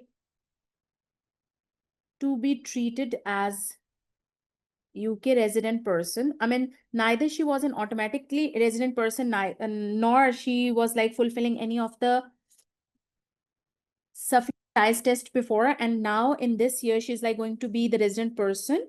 So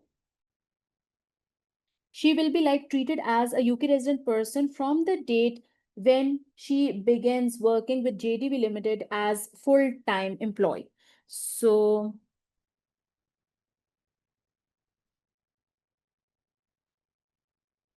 which is why split year basis needs to apply from the date 1st November 2025, the day on which she begins full-time employment with JDV Limited, right? Okay. Do you remember that your examiner has said to make notes, and notes would mean that bullet points are to be like the highlighting feature while plotting your answer. So I'm just going to mention this, or you may even select a bullet point this way. This one. And I'm just going to take it as a second bullet point. And my aim is to at least give it a shape where the whole answer is being presented in the form of 4 valid points.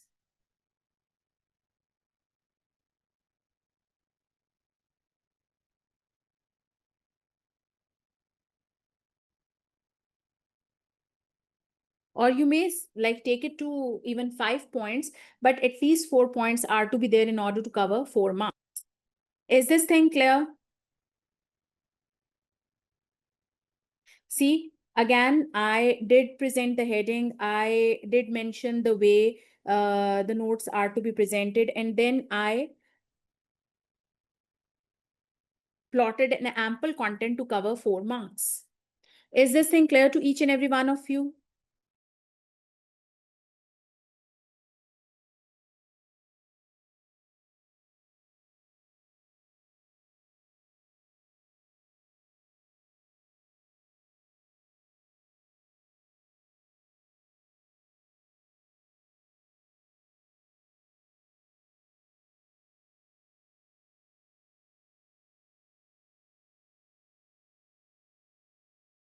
Is this thing making sense?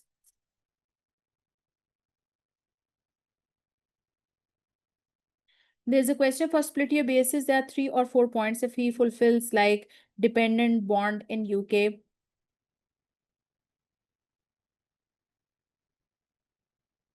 See, this was like related to a person who is like joining spouse who is already there in the UK. See, I believe that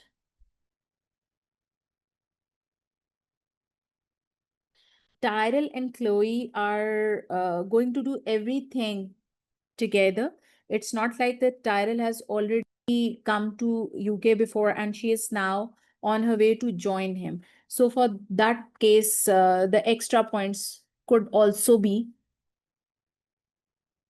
mentioned. Okay, is this thing clear to each and every one of you?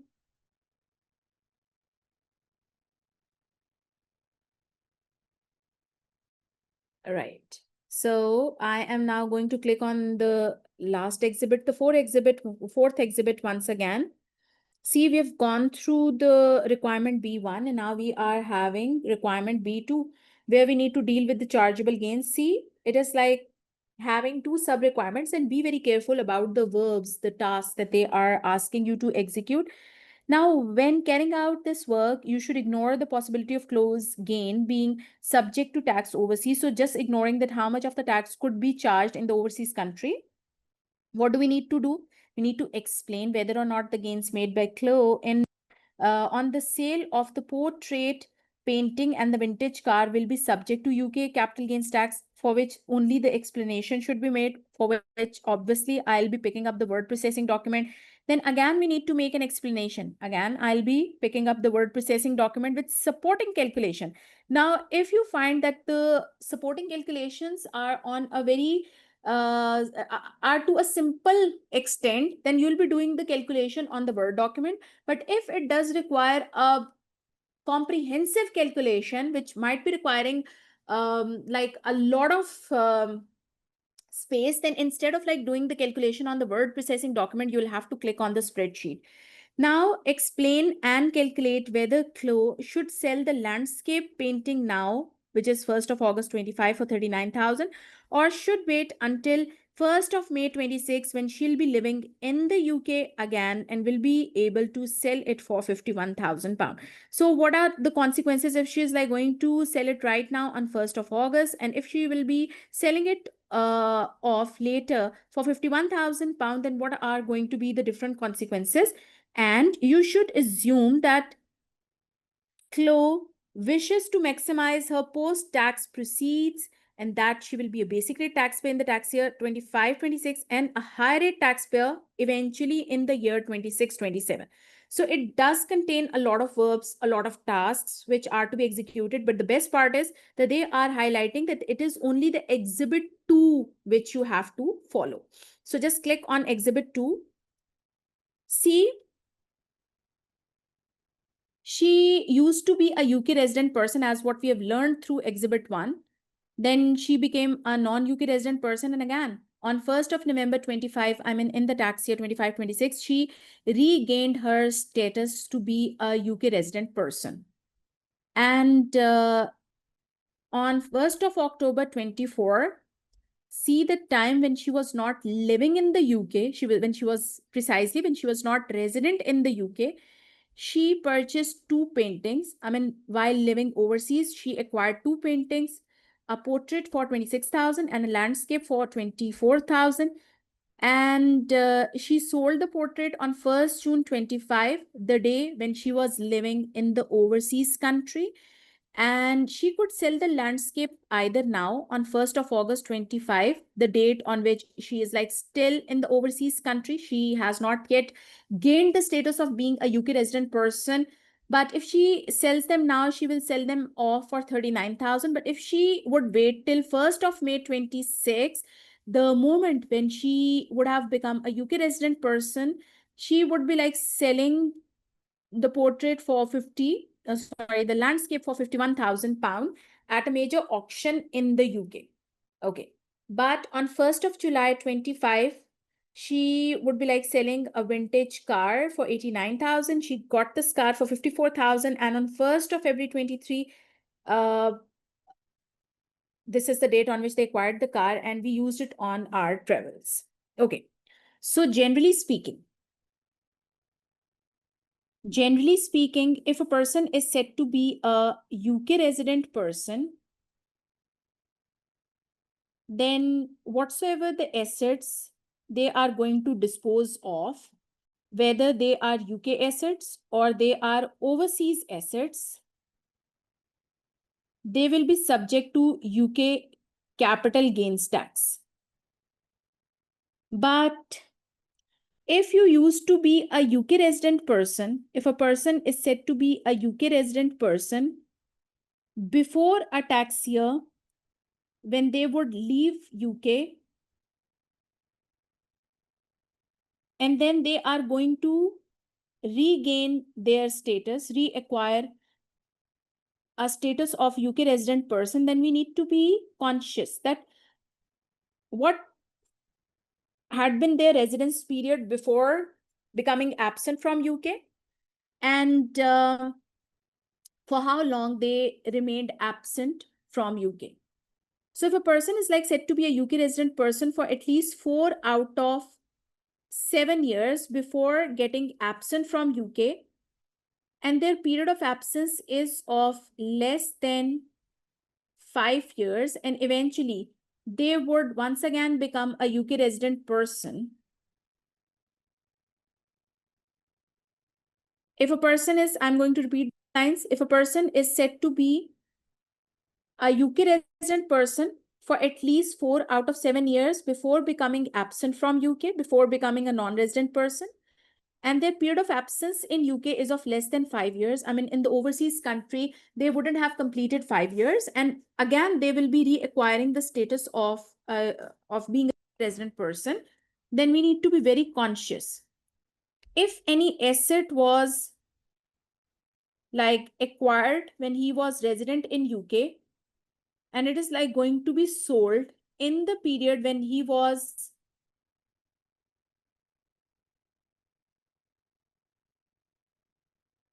non-UK resident person, the gain will still be chargeable, but it will be charged to UK tax according to their date of arrival.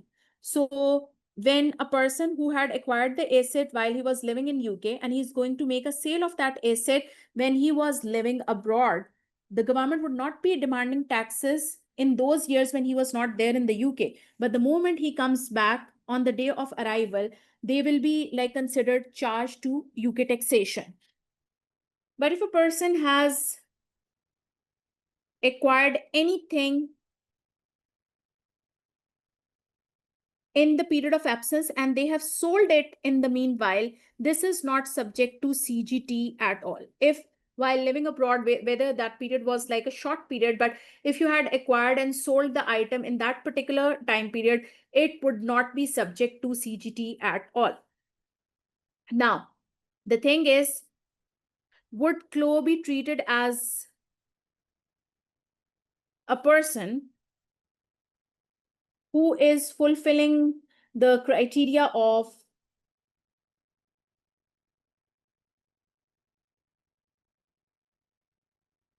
like temporarily a non-resident person, I mean, being a non-UK person for a very short period of time? And the answer is yes, because she used to be like living like quite an ample period of time before becoming absent from UK, and their period of absence was very short, and they then became UK resident person as well. So considering she was a non-UK resident person for a period of less than 5 years, so she's going to be treated as a temporarily non-UK resident person for CGT purposes. But if I talk about the portrait, see, she acquired the portrait according to the time when she was like living abroad, and she's like going to sell them while she was again away from UK. So see, as what I've told you, that this is going to be not subject to UK CGT at all, because both her purchase as well as disposal was done while she was a non-UK resident person. Are you all getting this point? She acquired the portrait at the time when she was non-resident, and she sold them off in the same period. So this is like not subject to IHT at all. This is like falling in this period. And when it comes to car, see, we need not to take tension of this car, because car is always exempt from CGT purposes. There's like said to be no implication when it comes to CGT over cars. But when it comes to landscape painting, see, landscape painting was acquired when she was living abroad, but either she will be selling it off living in overseas country right now for 39,000 pound, or maybe she would retain it and sell it later for 51,000 pound when she will become a UK resident person. If both of the things, the purchase as well as disposal, would happen in the period when she was not living in the UK, then there is going to be no CGT, UK CGT at all. But if she acquires anything at the time when she was not living in UK but sells them off while becoming a UK resident person once again, that would mean that this would then be subject to UK CGT. So it is like in her hand when she would like to sell them off, either in the period when she was living abroad and skipping the taxes, but in that regard she would not be able to get like a reasonable amount. It is just going to be sold for 39,000. But if she delays her sale, this would be sold for a good price, but then unfortunately it will be like subject to UK capital gains taxes. Are you all getting this point?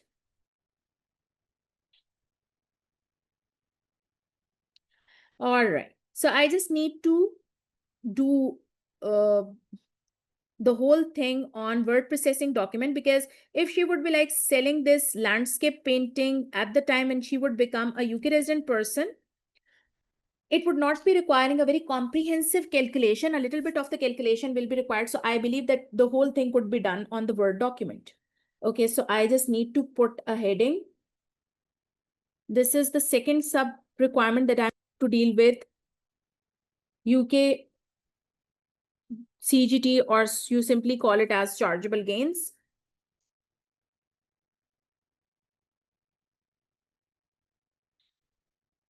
So first of all, I am going to write the general points as they have asked us. The gains subject to UK CGT. So what the general points are: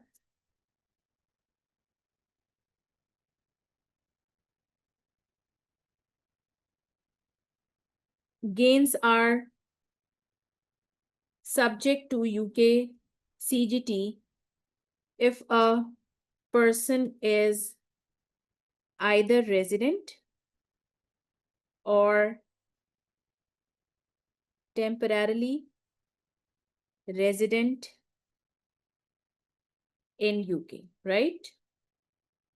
And I think I need to mention what is meant by being a temporarily resident person.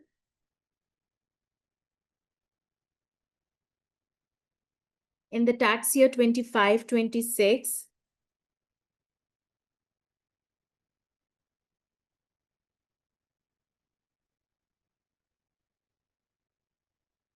Chloe was a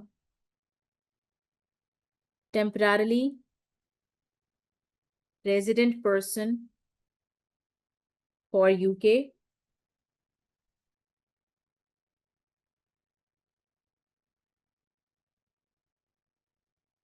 as she was in UK for at least 4 out of last 7 years before becoming non-UK resident person, and her period of absence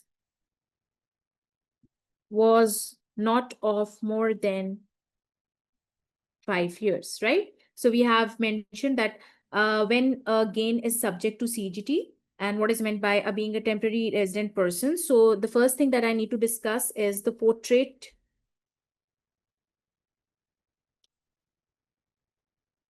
painting, for which I have already told you that what has to be the answer, as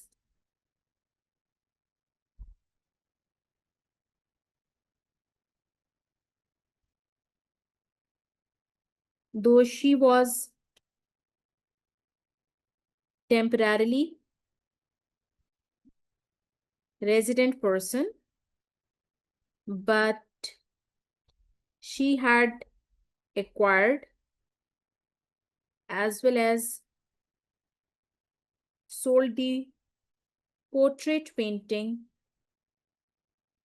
while living abroad, which is why the gain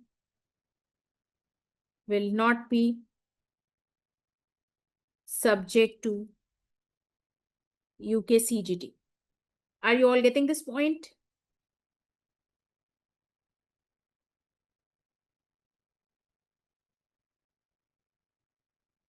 Yes, temporarily resident as well as you had either acquired the asset and sold it later, or maybe you had acquired when you were previously residing in UK, but you sold it while you were living abroad. So if any of the either purchasing activity or the disposal activity would be happening in the period when you are living in UK, or later you will be like living in some overseas country, that would be subject to CGT. If they both are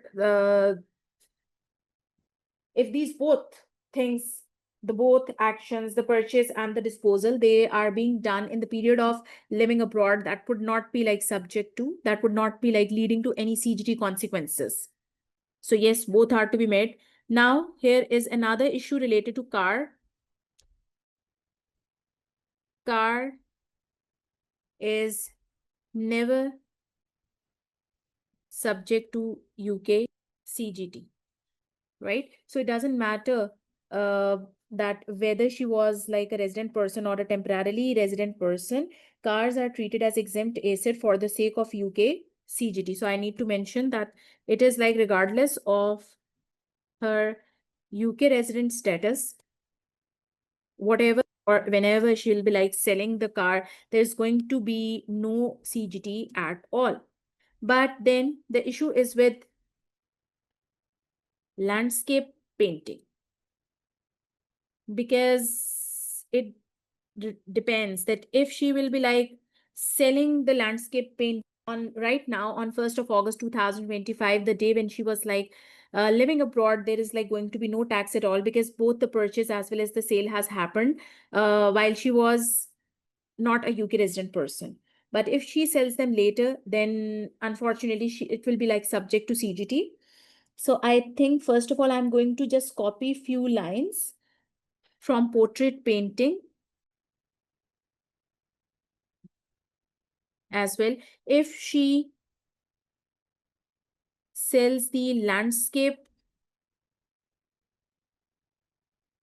painting on 1st August 2025, and I'm just going to copy these lines because they will be like relevant in this situation as well. So it's like,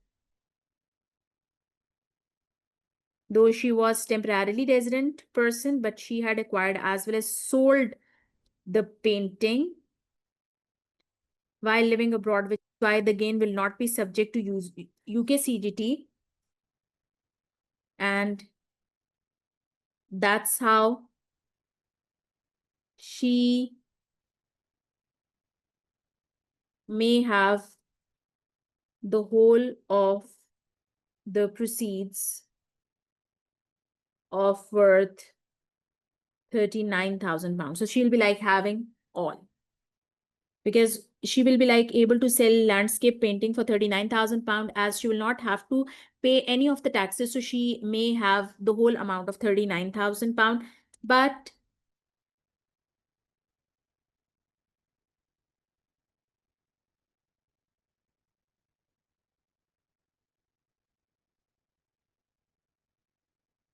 if the painting is sold later, when she would have become a UK resident person,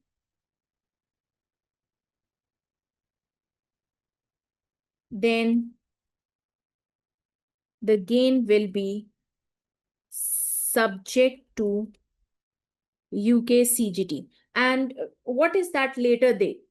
This is like, if she is like going to sell this landscape painting later, she will be selling them off on 1st May 26, which is falling in the tax year 26-27.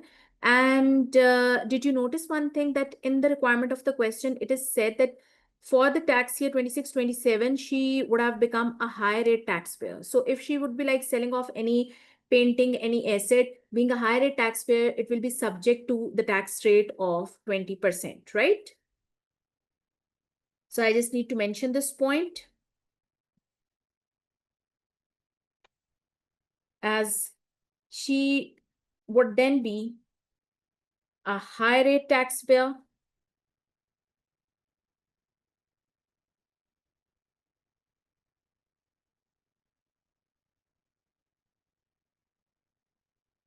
which is why the gain would be subject to CGT at the rate of 20%. Are you all getting this point?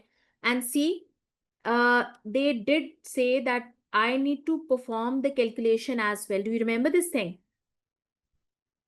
So if the asset is like going to be sold later for 51,000 pound, I need to see that what had been its cost. The cost for this landscape painting was 45,000 pound. So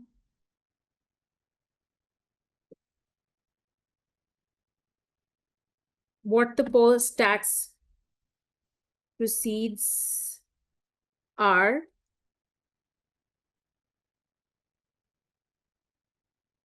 first of all, I'm just going to mention the gain, as the disposal figure is of 51,000 pound, and I've shown you that the gain cost figure is of 45,000. So the gain figure is going to be of 6,000 pound, right? Is that so? No, that was, I believe, the landscape 24,000 pound. I'm so sorry. The landscape painting had a cost of 24,000 pound. Okay, so 24,000, if that's the cost for the landscape painting, could you please tell me what is going to be the gain upon the disposal of landscape painting later? This would be of 27,000 pound. And I believe that there are no disposals to be made in the tax year 26-27.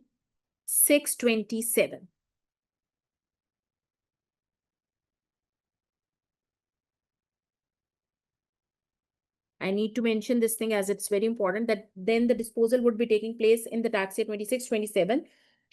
Her other disposals have not been mentioned. So I believe this is the only disposal that she will then be making. So she will be able to have an adjustment of annual exempt amount, which is of 3,000 pounds. So what is going to be her taxable gain? That would be of 24,000 pounds. And what is going to be her UK CGT? Her UK CGT will be of 24,000, and being a high rate taxpayer, she will be paying taxes at the rate of 20%. So that would lead to, what would that be? It is going to be of 4,800 pounds. I'm just going to make it a little bit presentable, though you will not have to spend a lot of time making the things presentable. As long as the points that you are preparing are valid enough, you will be able to secure enough. I am now going to figure out the actual requirement, and that is the post-tax proceeds. Now, how much of the value she is going to receive? Upon the disposal of this landscape painting, she will be getting 51,000 pounds. And how much of the cost she will be paying in this regard? This is of 4,800 pounds. So after deducting 4,800 pounds, how much of the proceeds are going to be left with her?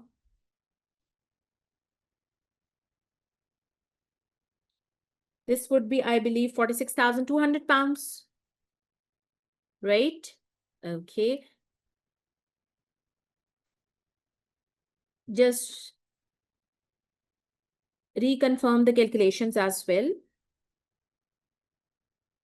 So this is going to be her post-tax proceeds if she would be selling the landscape painting later, which is quite a lot. What do you say? That what should she do? Does she need to sell the painting on 1st of August 25, where she will not be paying any UK taxes, but she will then be having only 39,000 with her? But if she's going to sell the painting later, the selling price will be increased, though it will be subject to CGT, but still she will be left with 46,200 pounds. So this is another professional skill being tested over here, and that is the analysis and evaluation. That you are analyzing different situations, and here the evaluation is required as well. They did say that what is beneficial for her. So I would say that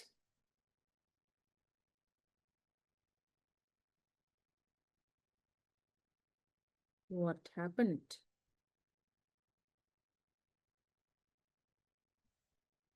Sorry.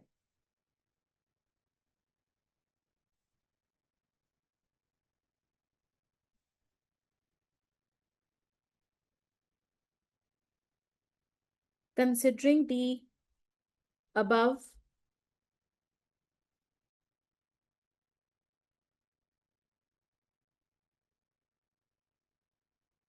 calculation, Chloe should sell the landscape painting after she would return to UK, right? Is this thing clear? Again, I have made the proper heading. Then I did produce sufficient steps in order to secure the marks. How many marks were associated with this part? At least, see, 8 marks part was being handled over here. And I have made ample statements. But see, I did not go overboard. I did not over explain anything. I tried to keep the fact in mind that I have a lot of, the rest of the requirements as well. I still be utilizing my time for the rest of the requirements as well. But still, I did produce the relevant, sufficient, valid points. Okay, so there's one more thing is pound sign should mention. See, you may be using the pound sign in the end, but it is not the exact requirement of the examiner. The way I have mentioned the things, if I'm not going to use the sign of pound at all, examiner is not going to do any marks deduction on in this scenario. But maybe if you consider that you should present a sign of pound, maybe the figures which are appearing as the very last digits, the very last figures, on the basis of which you are going to make the conclusion. You may write the sign of pound. Can we add GBP instead in front of to save time finding the symbol? See, you won't have to exactly waste your time in this activity. This is the question, and I'm just going to copy the sign. See, the short key is Control C, and I did not have to figure out where this symbol thing is. And I went to the word processing document. And if I really want to, I may use it this way by just copying and pasting the relevant symbol. But see, even if I find the need to do this, I shall be putting the sign in the end, in the last digit. I mean, as what we have concluded by doing the whole calculation. But if I forget, if I don't do it, examiner is not going to deduct my marks at all.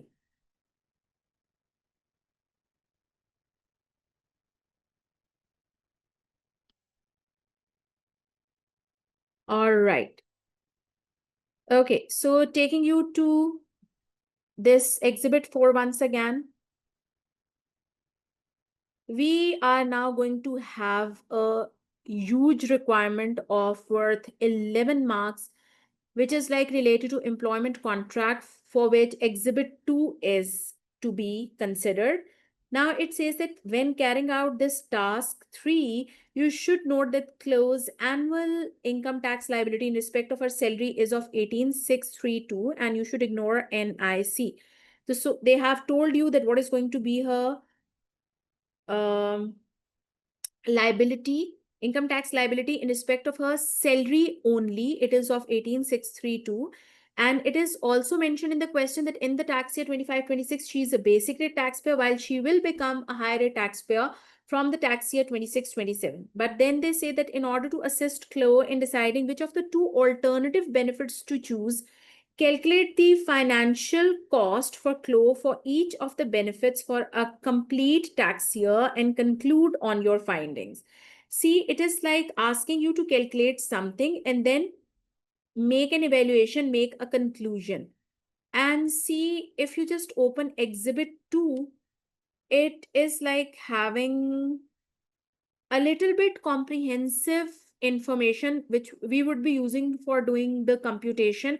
So I believe I should open the spreadsheet, because whensoever the question is either exclusively related to the calculation or it is like comprehensively dependent upon the calculation, then spreadsheet would work, right? So this is like going to be the next thing.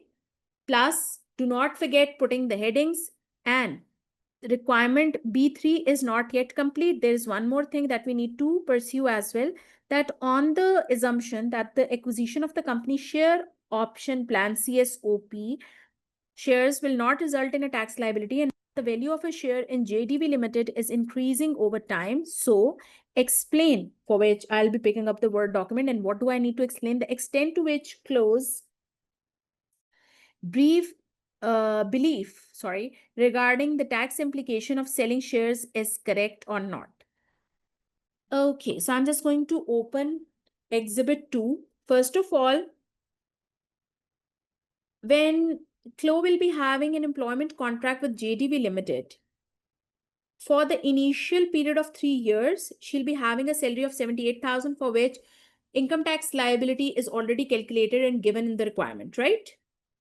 And then for the initial 3 years period of my employment contract, I can choose the company. The JDV Limited will provide either 2 cars, one for me and one for Tyrell, or the use of an unfurnished house. So we need to see that what is like going to be the tax implication if she will be given with 2 cars. If she will be like using 2 cars herself, or maybe she'll be using 1 car herself and one will be used by any of her family members, considering she is the source because of which the cars are given, so she herself will be liable to compute the benefit and to pay off the taxes. Are you all getting this point? That she will be like computing the benefit for both of the cars and paying off the taxes. And they say that the company JDB Limited, her employer, has informed me that the annual taxable employment benefit, the best part, they have calculated the benefit as well. Otherwise, the benefit related to car had to be computed by multiplying cost into the percentage, while percentage dependent on carbon dioxide emission level. Uh, of the both cars, of two cars would be, her car is of 10,400 and Tyrell's car is of 7,800. And she herself will be liable to pay tax, income tax liability on both of the benefits. If the cars are not provided, then what is going to happen? I will lease two cars privately, paying a total cost of £9,500 a year. So this is like going to be her sole expense if she would not be given the cars.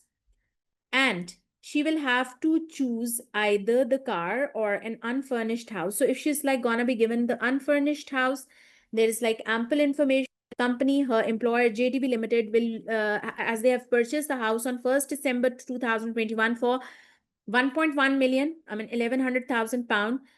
The company informed me that the house has an annual value of £10,000 and will have a market value of 1,480,000 on 1st of November 25.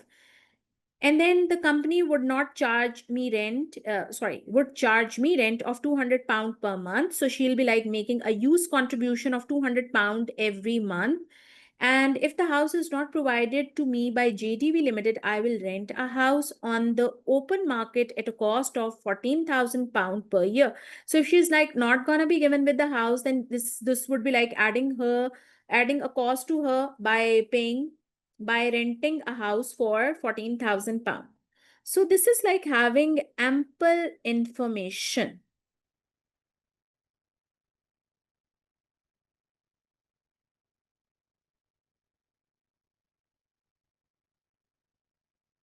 Okay, so what I've told you that first of all, you will have to mention the requirement. This is about employment contract. And again, I'm going to save my time. I'm going to copy the requirement by applying the shortcut of Control and C. I'm opening the spreadsheet. Why spreadsheet? Because I'm going to do the calculation. And I have mentioned the same thing over here. This is Control V. Okay. But see, in this question, I will have to write down the conclusion as well. So if I'll be required to make a possibility, I'll have to describe it as well. The word processing document will be used simultaneously. And what will I be doing? I'll be using the same heading, everything, so that when our examiner will be checking our documents, by going through the word processing document on the basis of the same heading, he'll be giving me the marks regarding the explanation thing that he wanted to see. And then by opening the spreadsheet, by figuring out the same heading has been mentioned, he will be able to assess, he'll be able to like mark the script according to the calculative part of this question. Okay, so first of all, I'm going to do the calculation, for which obviously I will not be opening exhibit 1, only exhibit 2 will be sufficient.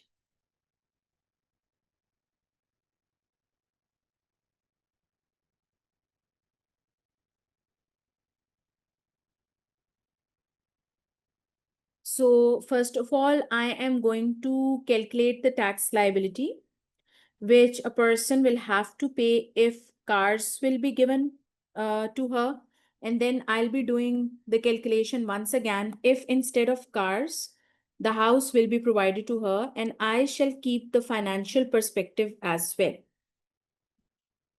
So it is like going to be a little bit comprehensive calculation.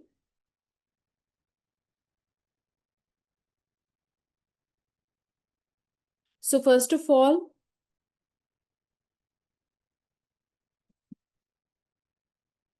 if she is provided with the car,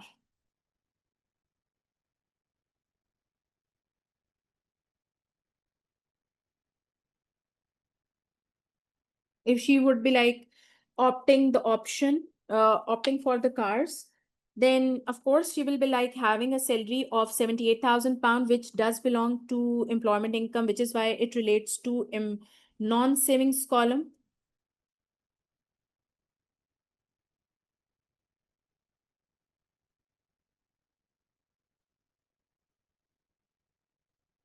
And then the car being a taxable value of benefit, it should be added into the employment income. It should also be taken as a part of our non-savings column.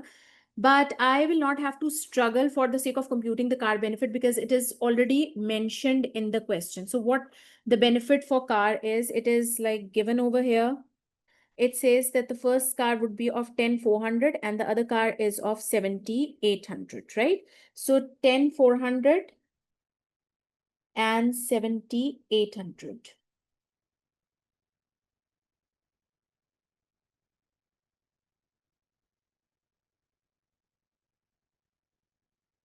Is equal to 10,400 plus 7,800. The total taxable value for the benefit for Chloe is 18,200 pounds. And this is it. There is like nothing more than that she's going to receive from the organization. What is going to be her total income? Total value will be of 96,200. There is no qualifying interest. So I believe that this is like said to be her net income. Against the net income, we need to deduct the personal allowance. See, what do you say? Is personal allowance fully deductible? What do you have to say? Is personal allowance of 12,570, is it deductible over here? Yes, because as long as ANI is of not crossing the threshold of 100,000 pounds, so personal allowance is deductible, which is of 12,570. And then we will be able to come to know what the taxable benefit will be. Taxable income will be. The taxable income or the taxable amount will be of 83630, on which I shall be computing income tax liability, and I will not be computing the taxable benefit, the NIC, because it is said that we need to ignore NIC. So out of 83630, 37,700 shall be taxed over a basic rate of 20%, which is 37700 into 20% would be 7540, while the remaining income 83630 less 37,700, the remaining taxable income shall be taxed over a high rate of 40%. So this is like going to be of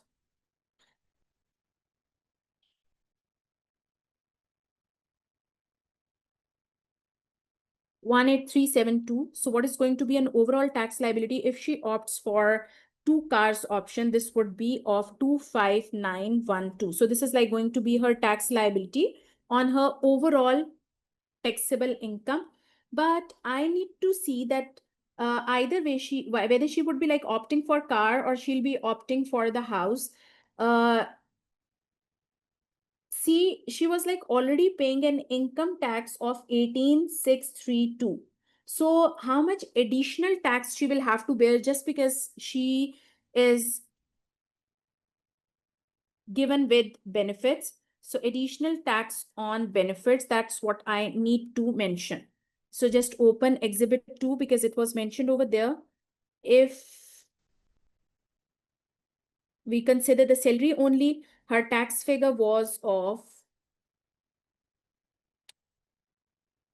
it was mentioned in the requirement, I'm sorry. So it was 18,632, 18,632.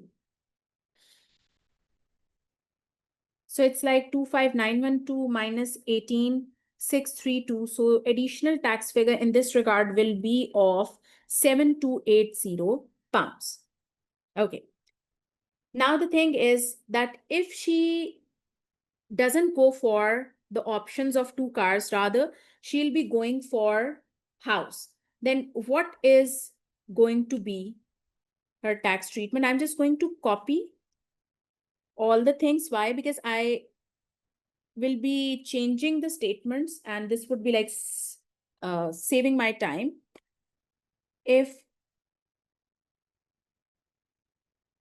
property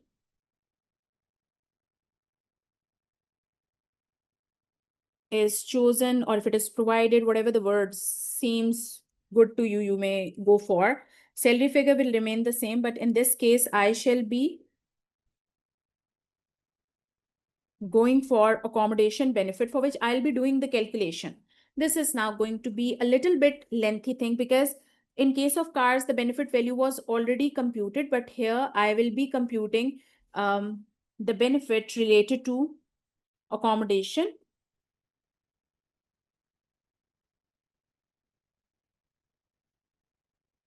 I'm just going to delete the irrelevant information so that you being a student will not have to worry much.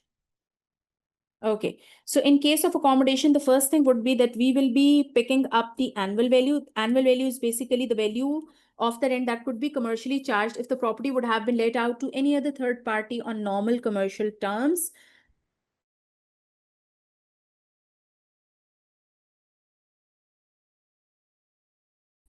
The unfurnished house, what is like going to be the annual value? This is going to be of,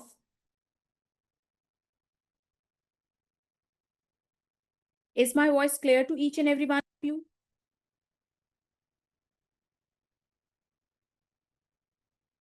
Okay, so it's of 10,000 pounds. And then I will be calculating the additional benefit, for which what will I be picking up the cost. And for the sake of cost, either we choose the purchase price or market value. See, according to the exhibit, the house was purchased on 1st of December 21, and then it is like could be given to close on 1st of November 25. So there's a gap of less than 6 years in between the date of purchase and the date of provision of the house, which would mean that instead of the market value when first provided to employee, we will be picking up the purchase price, and there is no such information related to the capital improvement of the house given in this regard. So the cost of this house is of 1,100,000 pounds, which is obviously more than 75,000 pounds, on which additional benefit shall be required. So it's like 1,100,000 less 75,000 into official rate of interest, which is 2.25%. So the benefit figure will be of, and where has it gone?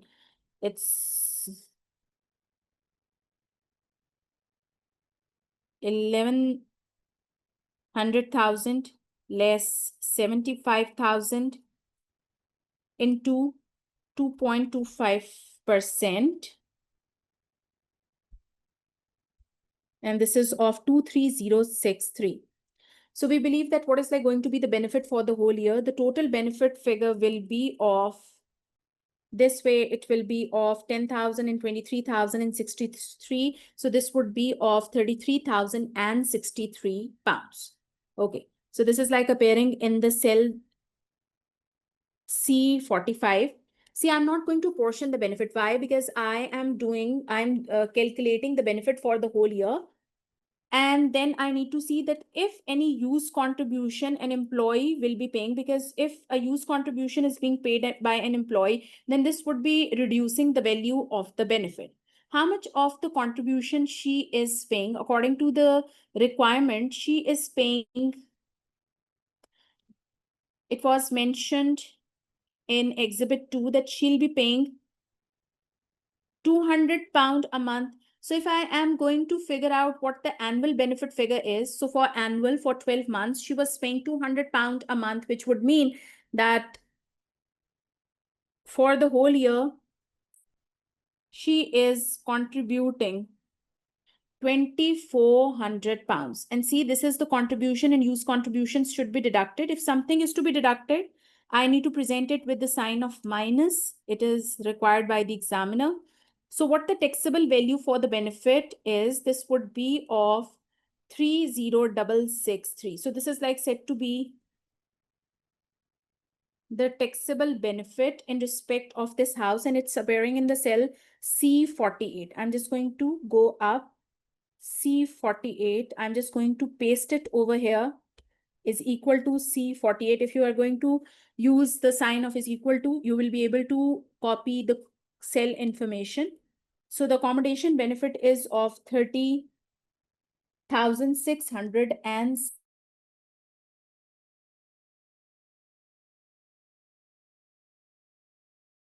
63.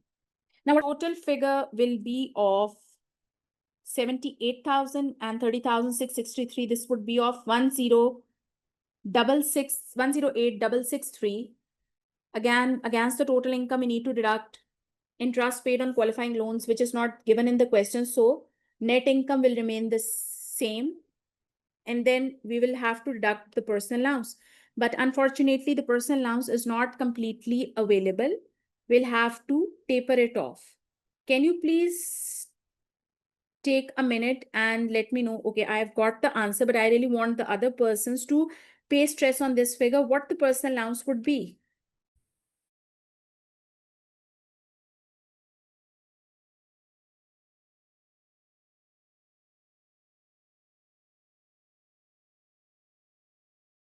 All right, so all of you have given the same answer, which makes me believe that this calculation is perfect. Okay, so what we were figuring out that here in this case, as A and I would be crossing the threshold of 100,000 pound. I'm just going down in order to figure out A and I. A and I stands for adjusted net income, where we need to take up the total income, total of the net income, which is in this case of 108,616, and it's appearing in the cell C27. So net income is taken up first, and then we deduct the gross gifted donation, and then gross person pension contribution shall have to be deducted. And by the way, there is no information related to either gifted donation or personal pension contribution in this question. So I'm just going to take up C27 because it does include the total of the net income. And then I'm going to deduct 100,000 pound, as this is crossing the threshold of 100,000 pound. And then the excess amount shall be divided over 2 because half of the excess figure shall be taken up. It is of 43325. This is half of the excessive A and I, and this would be like having an impact on personal allowance. Now I need to see what the revised figure for personal allowance will be, as the personal allowance is basically of 12570, against which we are going to deduct 4331.25. So it's going to be of 8238.8, or you may take it as 8239. Is this so?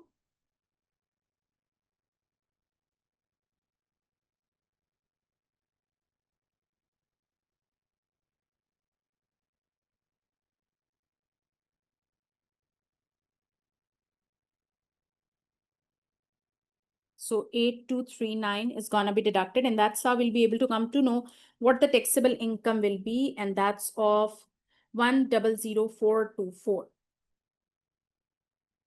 Right?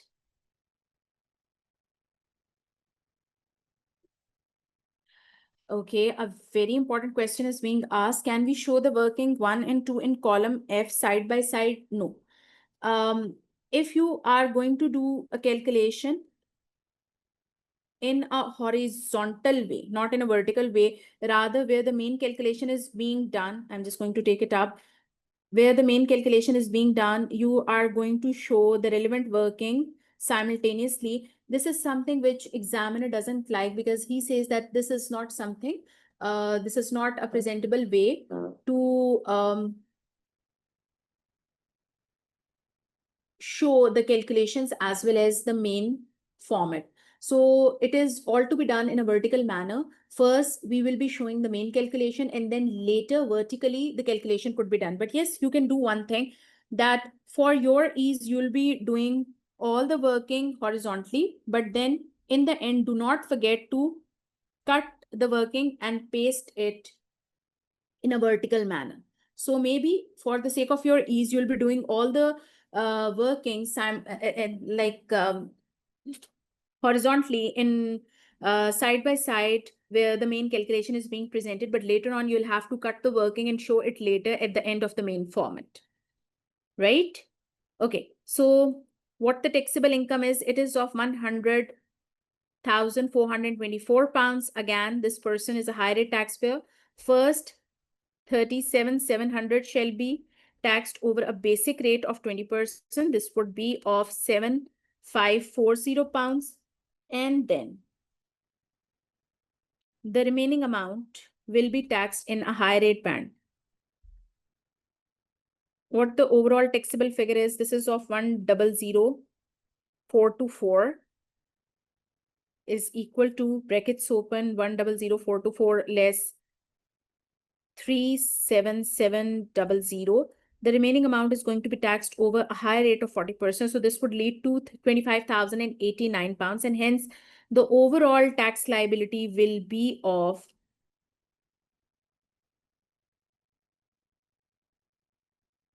32629. Again, I need to compare that. It is like more than, sorry, this is like going to be of more than 18632. So how much of the additional tax will we will have to bear just on the sake of having a benefit? And here the benefit of accommodation is being discussed. It is of 13,997. So we have seen additional tax if car is taken up is of 7,280, and if property is going to be taken up, this is of 13,997. But the financial analysis is still left. The conclusion is still left. Why? Because if Chloe doesn't go for the car, then she'll have to lease the car. And if she doesn't go for the accommodation, she will have to rent the property. Either way, she'll have to bear the expense. So I am just going to figure out the financial perspective overall. Now, see, if in case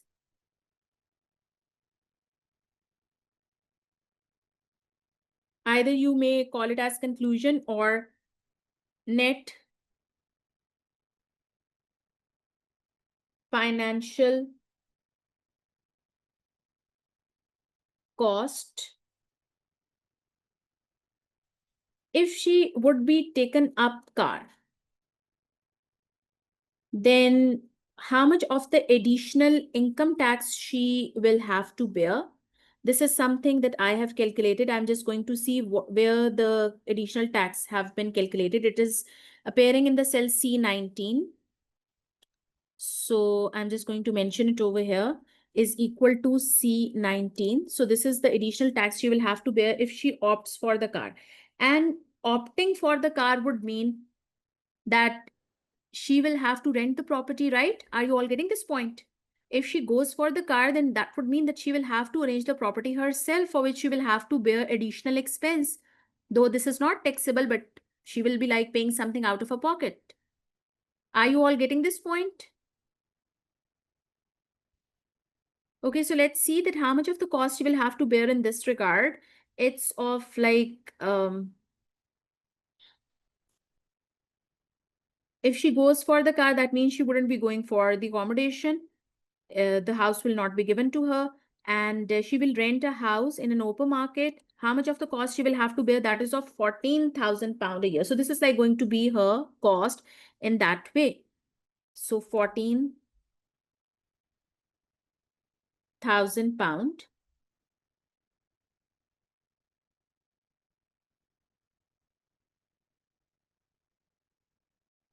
Renting a property, that is like going to be the other expense.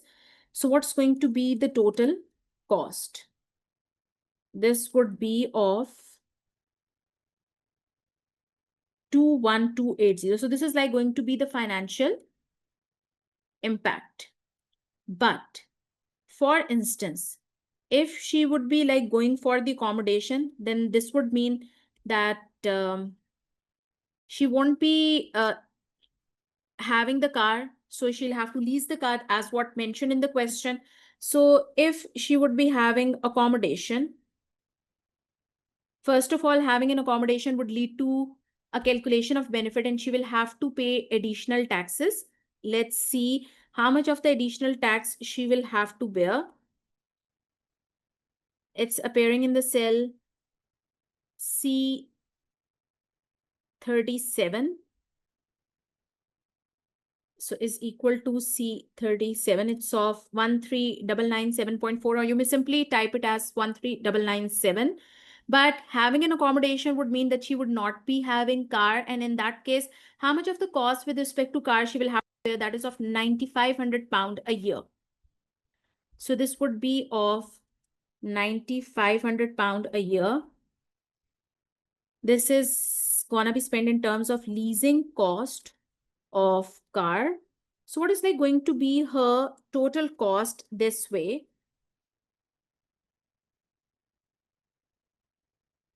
One three double nine 7.4 and 9,500. This is of 23,497.4, or simply 23,497. Okay. So you have done the whole calculation. You have figured out the financial impact, and see, they asked you to calculate the financial cost for CLO in respect of each of the benefit for a complete tax year, and then conclude on your findings. What is your conclusion? What do you need to say? According to you, what is being evaluated as the best option? Should she go for the car, or does she need to opt for the accommodation? Students, in your opinion, what is going to be the wise decision for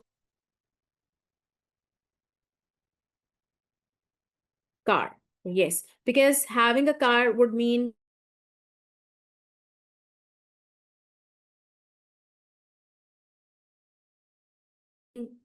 obviously having a car would mean will be reduced. So I'm just going to write it as a part of my conclusion. But see, if I need to make any conclusion, is my voice clear?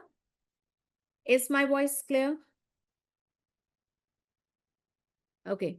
So concluding something would mean that I'll have to make a statement, and statements would better be presented on the Word document. And see, it is the same question for which the whole calculation is done on the spreadsheet. So I'm using the requirement number and the same heading so that my examiner will have an ease to find out the relevant answer, the portion of the answer. So what the conclusion is, and I'm going to mention this thing as well, because this is the question which is not single-handedly done on either Word or on the spreadsheet. Rather, major portion of this was done on a different document, on a spreadsheet, and some portion is being done on the Word document. So I am just going to refer it to the spreadsheet as well. Refer to the spreadsheet for the calculation, right? So this is how I have given the maximum information about what I have done on the other document. This is how we are actually facilitating our examiner to figure out where the answer has been plotted. So what my conclusion is that CLO should opt for car, as it will result into an overall low cost. This is not going to be like financially creating more burden upon her. She'll be like bearing low cost if she goes for the option of cars. Right? And is this thing clear?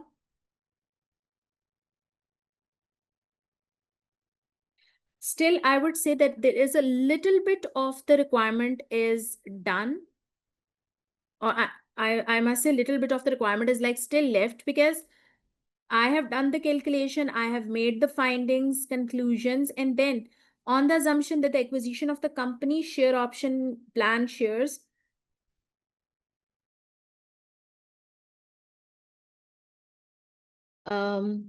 the SOP will not result in a tax liability, and that the value of the share in JDB Limited is increasing over time. We need to explain the extent to which close belief regarding the tax implications of selling the shares is correct. Okay, just tell me that this part of the question is requiring the explanation. So which document do I need to pick up?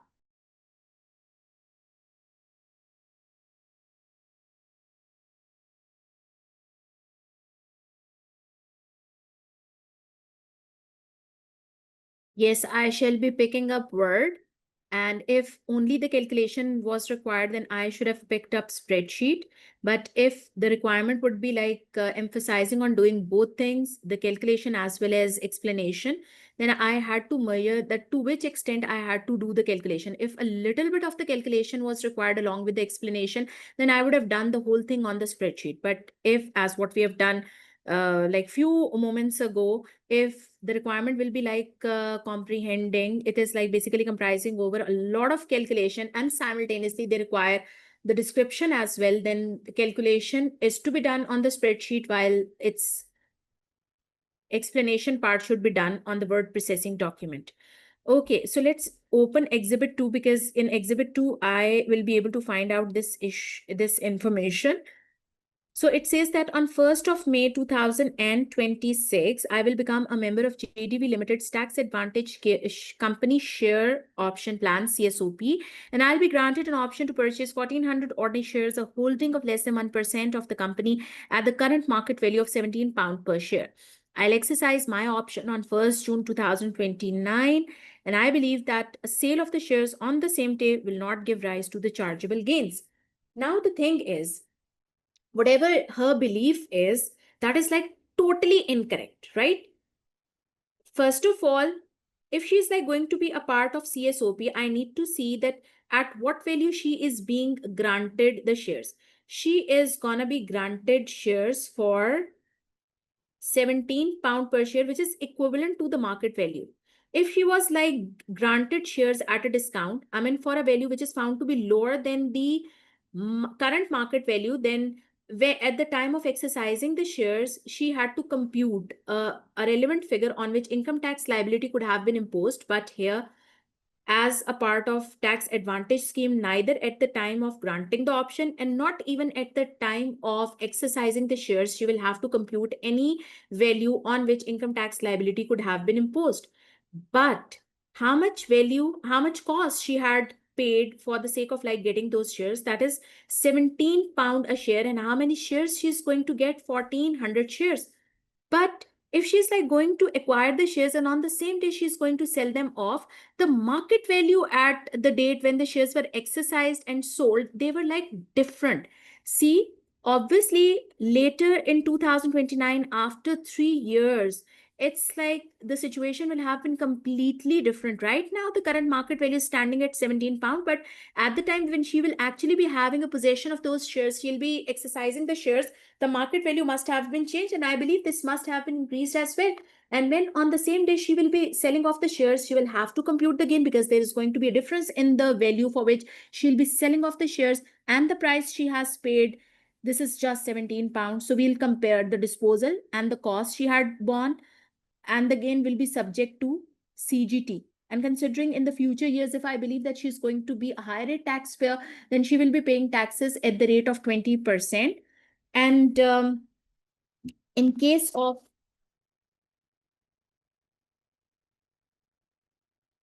computing the gain,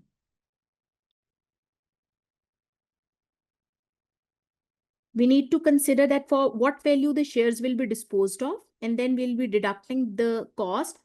And cost would mean whatever the cost she has paid, which is £17 for all the shares.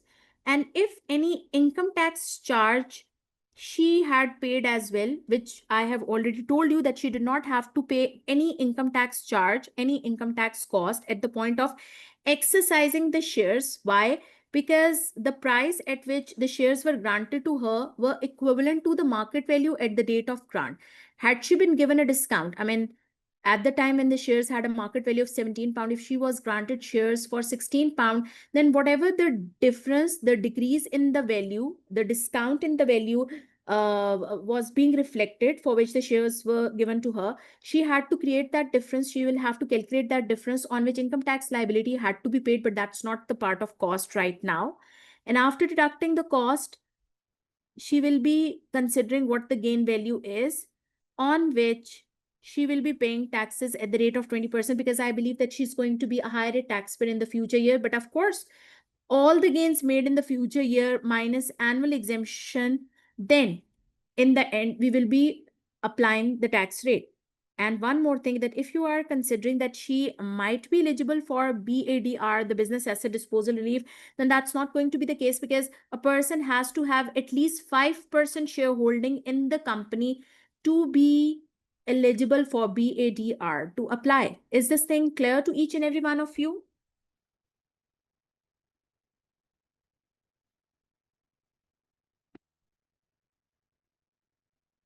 Is this thing clear to each and every one of you? All right. Now the thing is, students,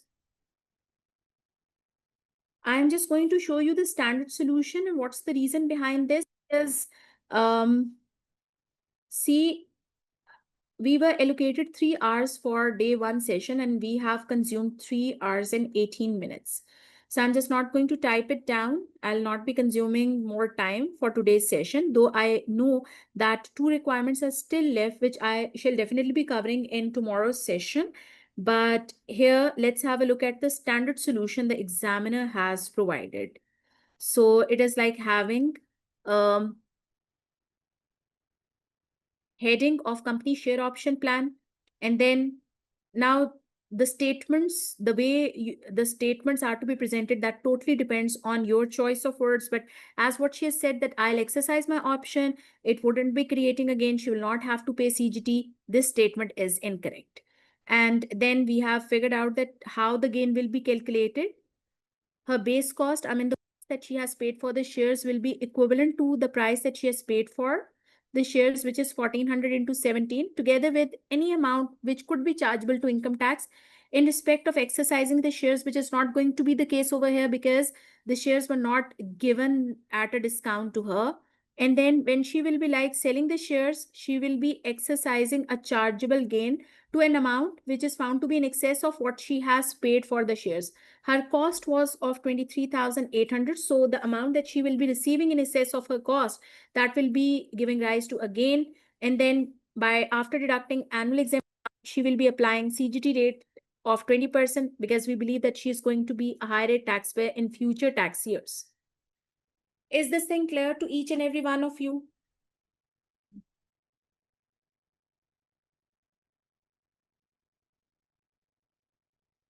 Now tell me one more thing. Is there anything else you need to ask me, either specifically related to the questions we have handled in today's session or generally related to advanced taxation? You are totally welcome to drop your options in the dialog box.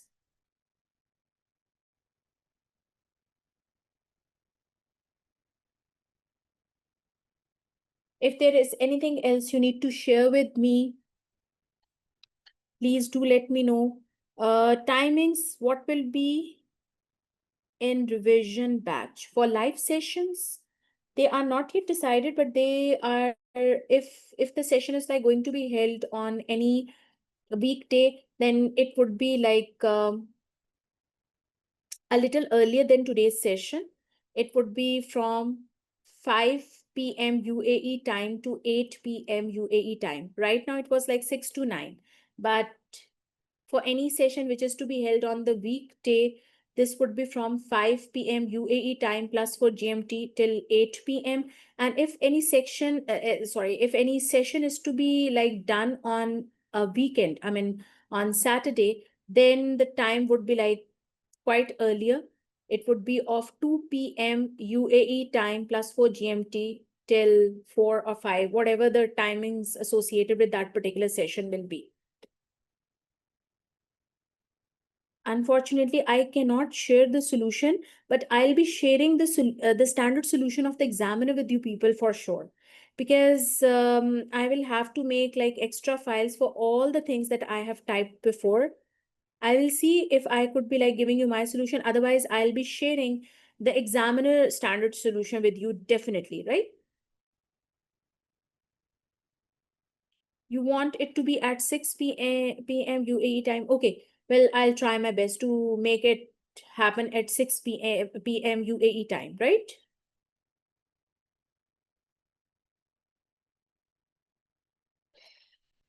Grand revision is going to be a little bit tricky, but I'll be sharing something which will be like covering majority of the things. At least you'll have something in your hand which would be assisting you, helping you in like having a good grip on almost all of the things.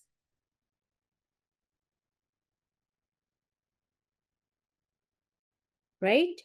So how had been today's session? I just really want to have views from you people. Did you find it fruitful? Did it add value to what you have learned before? All right. Thank you so much.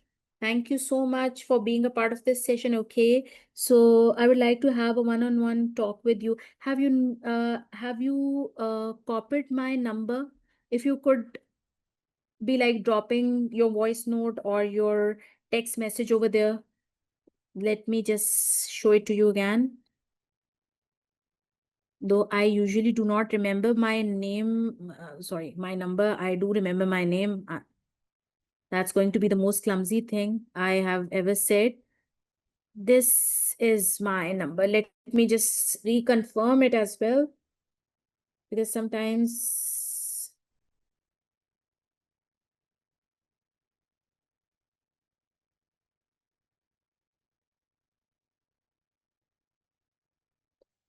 yes, it's 330376038 Yes, it is the correct number. So kindly note it down, and you may drop your concern via a voice message or text message, and I would be pleased to assist you accordingly, right? Okay, so is it a good approach to revise topics with the question practice? First, you need to cover at least income tax, CGT, and IHT, and then start doing the practice, because you would not be able to find out even a single question which would either be solely focusing income tax rules or CGT rules or simply an IHT rule. So if you have covered at least major proportion of your syllabus, after that, you would be in a position, you would be in a state to start doing the practice. Right, so the time has come to call the session off, and thank you so much for being a part of this session. Have a good time. Okay, I'm receiving IHT,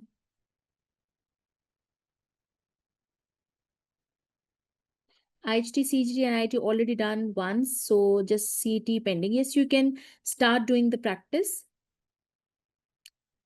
See, with the Game Changer webinar session, unfortunately, I cannot assign you any homework.